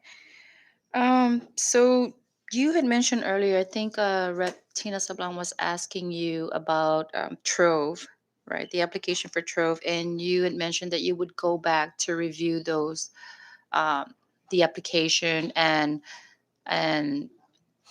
how the review panel arrived to their decision. But how would you be able to review what the panel decided if they weren't keeping records of their review? I didn't say that I would go back and review how the review panel looked at. I would go back and take a look at the dates that the applications were submitted, the dates that we received the notice from Mr. Castro that those applications were approved and ready for funding. Okay, so that's what you meant. Yes. Okay. And then I think I was reviewing the contract between Bank of Saipan and the CNMI government, and I believe in the contract it states that is it the Bank of Saipan um, is required to provide a quarterly report to finance no later than 15th of the month after the quarter ends, correct? Yes. So it is now December 20th. I'm assuming first quarter has already passed. So has a report been submitted to finance? We started receiving the money at the end of the third, actually on September 30, I think some late September. So the first quarterly report would be, to be submitted would be in January. So first quarter, oh, starting October. Right, Got right, it. yeah. Okay. Got one more question. So Cam, can you pull up the exhibit that I sent you yesterday? That email that shows, or wait.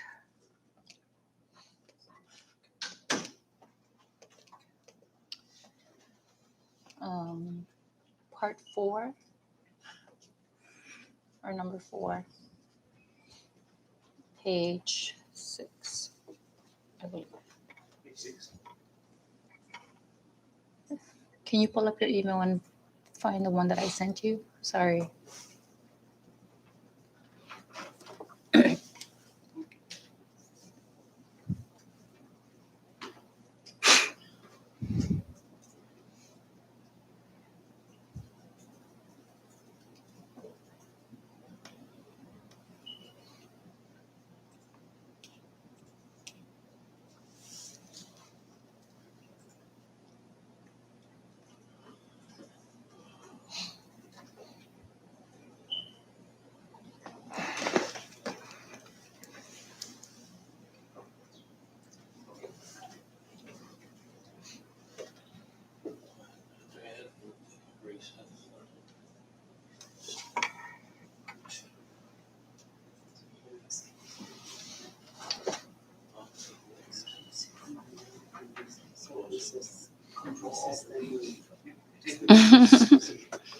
Okay.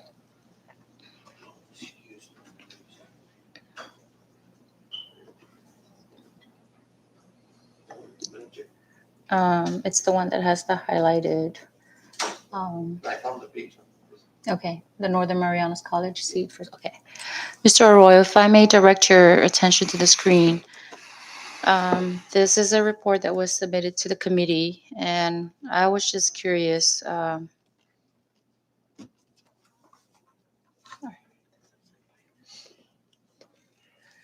some of the applicants that received the grants, okay, some of the applicants received grants less than what was requested. Are the awards shown on the screen? So, like for instance, the Northern Marianas College seat for sale requested for 40,000 and received 40,000, or was awarded 40,000. But if you scroll down to, let's say, Kin and Rit DBA Pizzeria Bar and Grill, they requested for 60,000 but was awarded 75,000. My question is,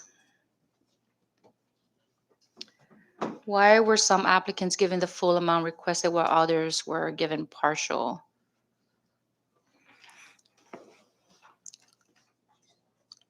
I can't answer that question. We are not part of the review panel, so I don't know how they arrive at the percentages of the requests that they approve, or at least recommend to the governor. Okay. Do you know if this report reflects partial payments, like initial payments possibly, and then subsequent payments were made after, or? Yeah, there were Uh, some applicants that had received a first award and then subsequent awards after that. Do you know why some were paid out in increments while others were paid out in full? I do not know. Okay. Is you so is there an updated list reflecting actual disbursements as of today? Pardon me? Is there an updated list reflecting actual disbursements as of today? Can you give us that list? Last one. Yeah, we can prepare it. Okay, Yes, we can. I think the last disbursement was Friday, but we do need to update the lists, and we'll provide them to you as soon as we can. great, thank you. To your knowledge, are you aware of any boost recipients who received the grant but are not on the list that was provided to the committee? No, I'm not aware. Okay. That's all I have. Thank you. Thank you, Vice Chair. I recognize Rep. Probst. Thank you, Chairman. Um, Mr. Arroyo, been waiting so long, I almost forgot my train of thought. I'm kidding. Mr. Arroyo, just so that we can have some clarification, because when we are working here, sometimes we get messages from our constituents asking for clarification. I think just so that we can get the record straight. The Bank of Saipan, the fees the way you were paid, right, to take on this boost program was through fees that you charged. Is that correct? Yeah, it was a 2% fee, which was included in the boost funds that was forwarded to us. Right, 2% fee. So if it was, you also mentioned there was a 30% administrative fee? What was it? 30% fee? for? Yes, on invoices for the marketing advertising companies. Okay. And that's the programs that you would take on, for example, like, uh, Nonstop Corporation, right? So say the contract was for $100,000, you would charge 30% of that to We administrate. probably wouldn't charge that much, but we would look at a reasonable. Okay, but it was a fee. 30% administrative, some sort of, Right. yeah, okay. Just curious. And that's what we wanted to clarify. So like for Fit to Lead, you agreed to take that on as well. Remember that was asked if you would administer the Fit to Lead. Is that correct? Well, we're not administering that or anything, but the invoices that we received, we requested the authorization and approval to pay. And you would pay that. So is that also a 30% administrative fee for paying those out? I believe so. Okay, that's what we wanted to verify. Now, going back with regard, one of the requests that I asked of you, and I hope that was that one of the documents given earlier with regard to the marketing aspect. I asked if we could get a complete record of the marketing. I have it right here. Oh, thank you so much, sir. I appreciate that. Okay, so that, let's say, was $2 million for marketing. Would because you're administering the marketing aspect, Bank of Saipan would assess a 30% administrative fee for that $2 million, or? Like I said, I don't recall ever receiving a transfer for $2 million specifically to pay associated fees. Okay, you may not have received that, but we do have instances of payouts that invoices that were submitted, and you were asking to pay these invoices for Yes. services rendered, for example. And Cam, could you pull up this is just one of many, like Nonstop Corporation.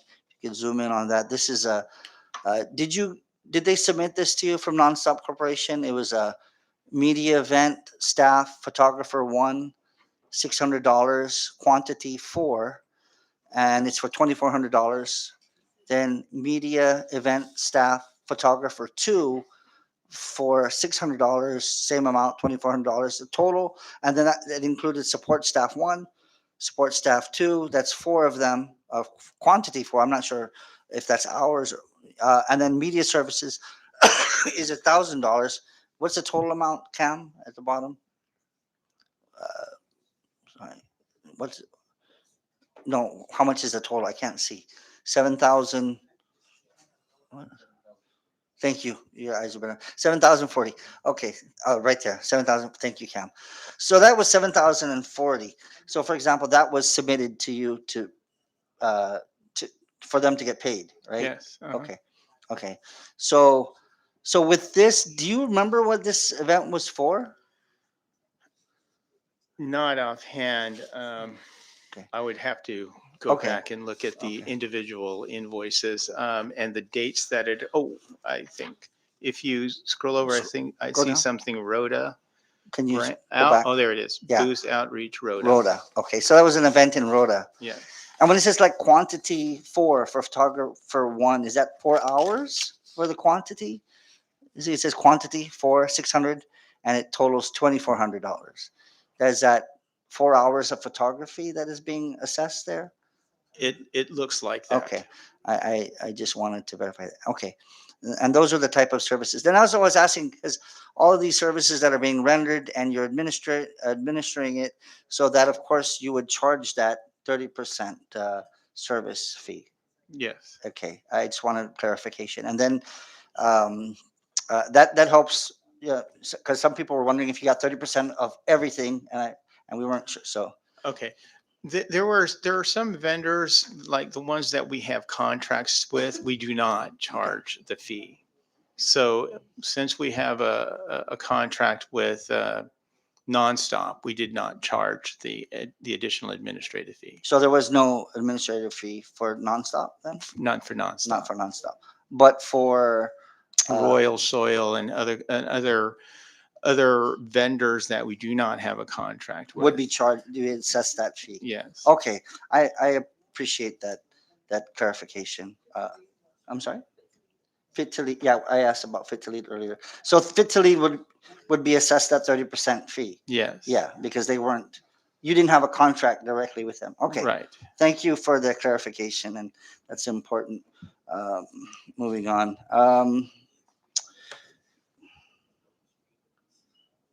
You know what, Mr. Arroyo, I, I honestly, I, I have, um, I don't know, some empathy for what you're going through, because I almost feel that in some regards, you're, um, in a way, you have been taken advantage of by by these panelists, and Will Castro is one of them. I think that you intended, the intent, what you said was noble. This is an opportunity to help, the businesses here in Saipan. And as we learned, you were not the one that was making recommendations on who to approve. Is that correct? Yes. Yes. So, and um, Mr. Roy, you're originally from Guam? Yes, I am. Yeah, and how long have you lived in Saipan? 6 years. 6 years.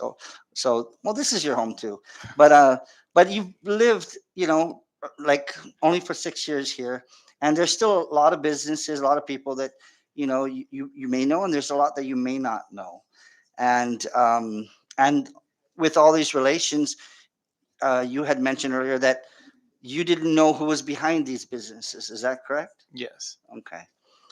So that's sort of the concern, because again, when we looked at it, we started to look at the relationships and the conflicts and everything, and there's so many to list. But what I think is really hurtful is that you've admitted you're from you're in the banking industry, you're in the private industry, you're not a politician. You haven't run for office. No, Okay. not at all. Don't ever do it. Don't. But you see what I'm saying is that you're apolitical or non-political in that sense, that you're basically looking at businesses and from a business perspective. And it's unfortunate, sir, because what we have noticed is that with the biggest flaw in this from the beginning was that Ralph Torres was directly involved with it. And I say that not because I didn't support Ralph Torres as a governor, but I say it because it should have been, no governor should have been included in this, whether it was Orna Palacios or whoever was the governor. The best way to administer this program would have been politics to be completely removed from the equation. Wouldn't you agree, sir? Yes, I would agree in hindsight. Absolutely. Thank you. And that was what the concern was from the beginning, because of the election, coming up, and what was at stake. And this is really a very basic thing, that when somebody is given an award or given something from somebody, you often treasure that gift. It's a culture and in our ways, but especially if somebody gave me a $225,000 grant. I'm just saying, if I were a business owner and I applied and I got it, Would I vote for Ralph Torres? I don't know. I'd be swayed. I'd be like, wow, $225,000 of money that was made possible because of Ralph Torres. And that's where the bias and everything came, was that the photo ops, and even in the script that Tina read yesterday so eloquently. Want to read that again? You know, it was geared for a reason. And Will Castro, although he kept saying, I'm just a panelist, I'm here as a panelist, it's difficult to just switch hats so easily.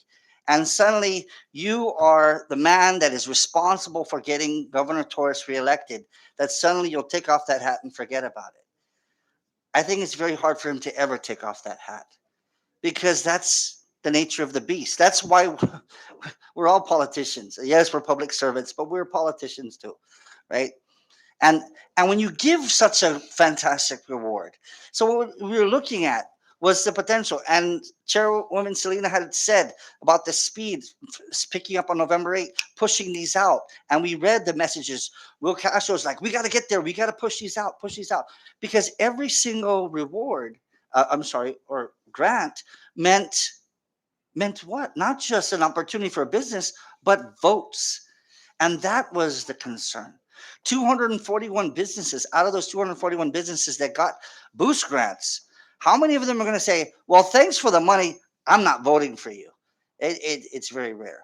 Normally it's like, be ba, and we saw it. We saw it on social media. We saw them in the runs switching. I'm supporting um, Ralph and Vinny in the runoff, right? And we saw that, and there's several of them that we would look at and like, wow, that changed.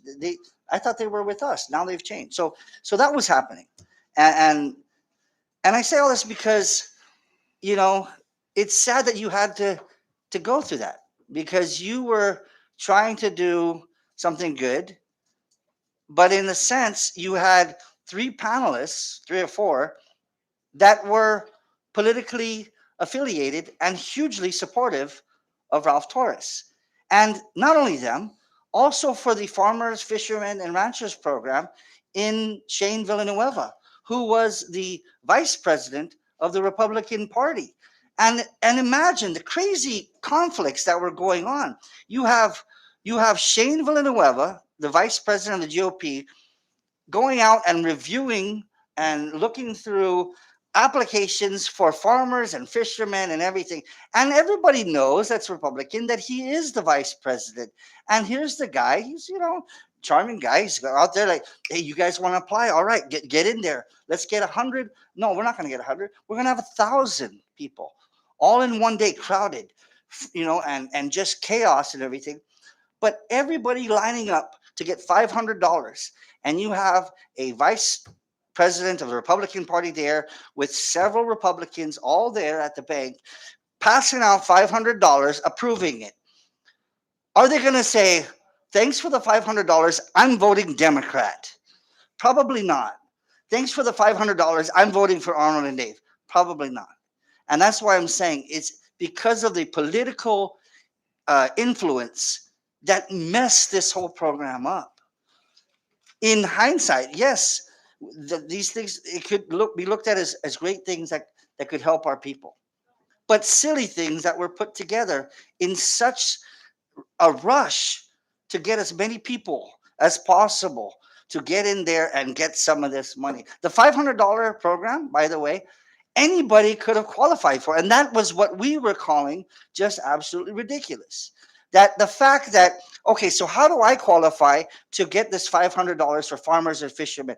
Well, if you're a fisherman, you need a photo. I need a photo. Here's a photo of me in a rod and reel with tataga that I bought from Lucky D Mart. You wouldn't know the difference. No one could say otherwise.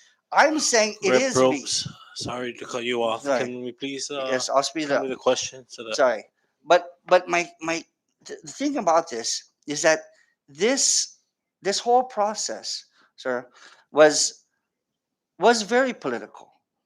And through all of this, through everything that you've experienced and everything, if you could change some things, would you remove the political equation out of it? Yes, I would. Yes, I would. Yes, I would. Okay, and last, sorry, switching gears. Last two questions that I have. These are actually submitted.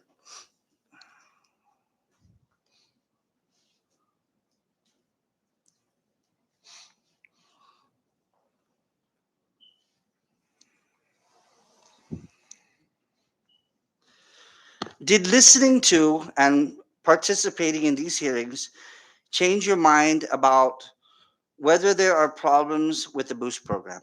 That's my first question. Yes, I think that was made obvious. Okay, thank you.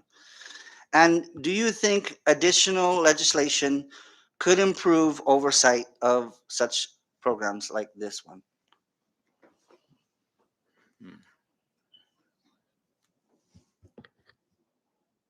I suppose so. I suppose so. It would make it more, will make it less one-sided. Okay, I appreciate that. And also, just wanted to thank you for your time.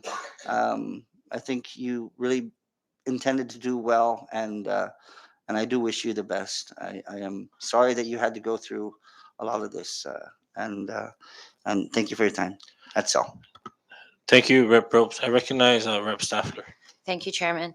Thank you, Mr. Arroyo. The day is winding down, so I will make it as brief as possible. In all of the discussions, I wanted to follow up with just a few travel questions. Where was travel budgeted in the Boost program? Was there any kind of budget breakdown within that $17 million that was going to be this much for travel for the marketing, this much for the marketing, this much for the 30% fees for the additional programs? No, there wasn't a budget set up like that. So who was responsible for travel? You mean as far as setting the dates and arranging everything? Setting the dates, arranging, but also paying for it. I'm imagining the receipt invoice had all of those different things for Rhoda, but I didn't really see travel. Is travel something that's included within that $600, so they have to buy their own tickets, or is travel something totally separate in the planning of Boost marketing? Yeah, travel, but travel would be one of those additional expenses outside of the contract itself.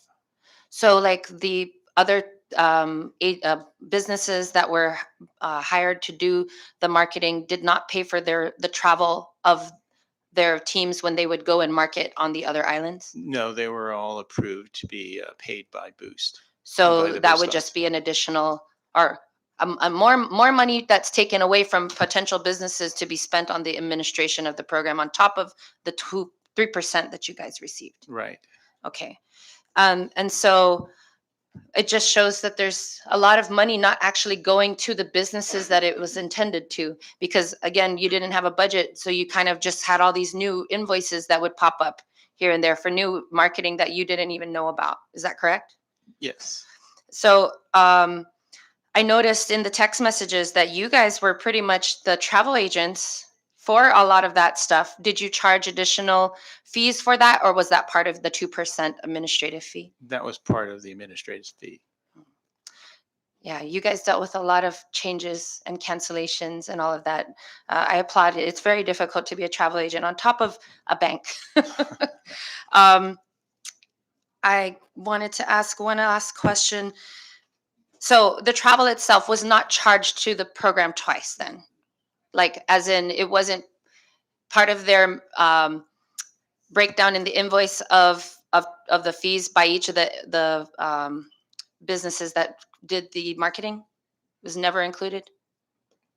I'm sorry, can you say that again? Like, I just want to be assured that the travel portion of the Boost program for the other islands was not included in any of the invoices that were from the marketing teams. Um, well, if you're talking about airfare, hotel accommodations, no.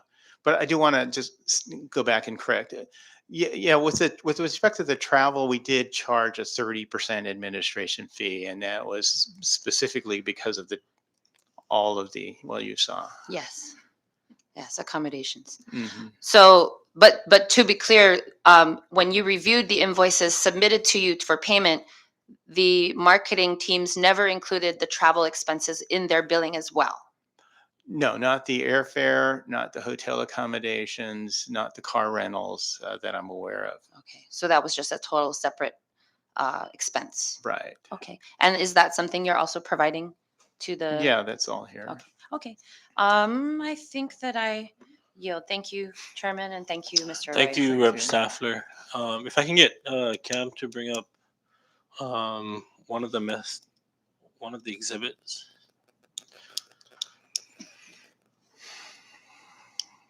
And just if you can highlight the October 3rd, 1:20 p.m.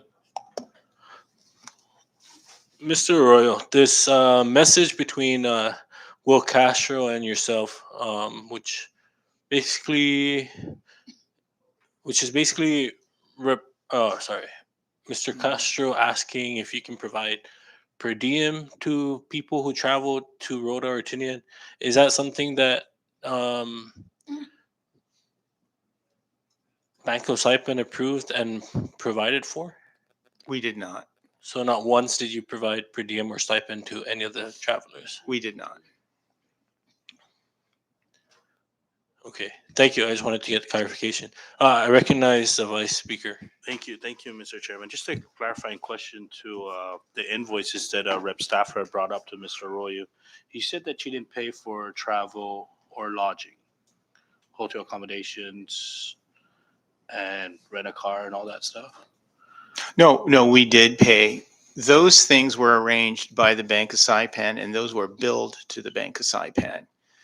So we basically sought reimbursement for those expenses.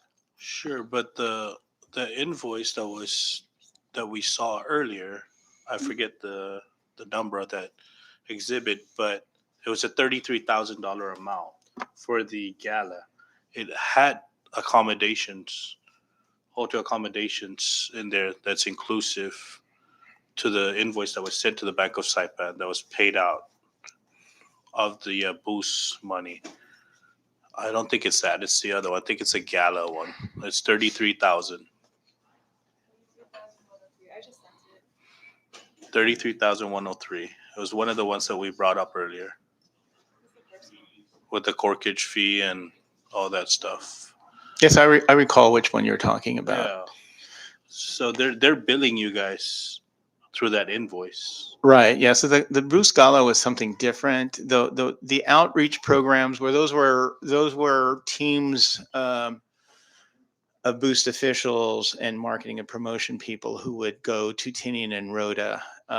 They would do outreach, and then they would stay behind. SBDC or Mango would stay behind and then assist those who attended the program with completing their applications. During on all of those occasions, we would get a list of travelers and the accommodation requirements. And then we would go out and source airline tickets, car rentals, lodging, things like that. And that came out of your 2%, or that came out of No, the we boost program built, we asked for reimbursement of those. from the Secretary of Finance? Yes. Okay. Do you know what the total amount That would was all be in here. of? Okay. Okay. All right. Thank you, Mr. Chairman. Thank you, Vice Speaker. All right, members, I'll give one last opportunity to any member that would like to ask any question. Otherwise, that will conclude today's hearing. If there's anyone else that would like to ask any clarifying or follow-up questions. If there's none at this time, we'd like to thank you, Mr. Arroyo, for coming in these past few days and for answering questions to the best of your ability. I understand that we are still waiting for some documents that you will be providing the committee. However, we will excuse you today, but we will reserve the right to call you back in the future. Should the committee need to ask follow-up questions based on how the rest of our hearings will go. But at this time, Mr. Royal, we appreciate you coming in, and we will continue to communicate with you any requests that committees may have based on the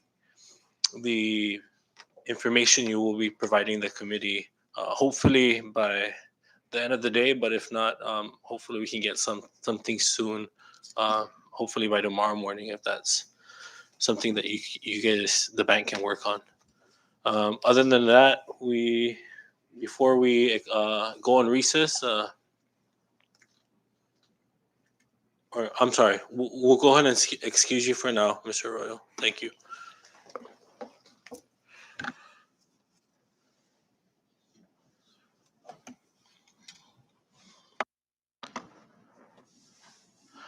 All right, members, we'll take a short recess, and then We'll come back to discuss the next hearing as well as the next witness. Short recess.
Good afternoon, members. We now rise back from recess. And prior to going to recess, we excused President of Banco Saipan, Mr. Arroyo. Uh, and up next for tomorrow's hearing at 10 a.m., we have the Secretary of Finance, Mr. David Attilig. Um, we provided him the extension because he was out on medical leave, and so we have not received any requests for an extension, and so we are expecting him to come tomorrow at 10 a.m. And so, with that, members, we will recess this afternoon and we'll reconvene tomorrow at 10 a.m. All right. Thank you. Short recess until 10 a.m. Thanks. I know, we don't even what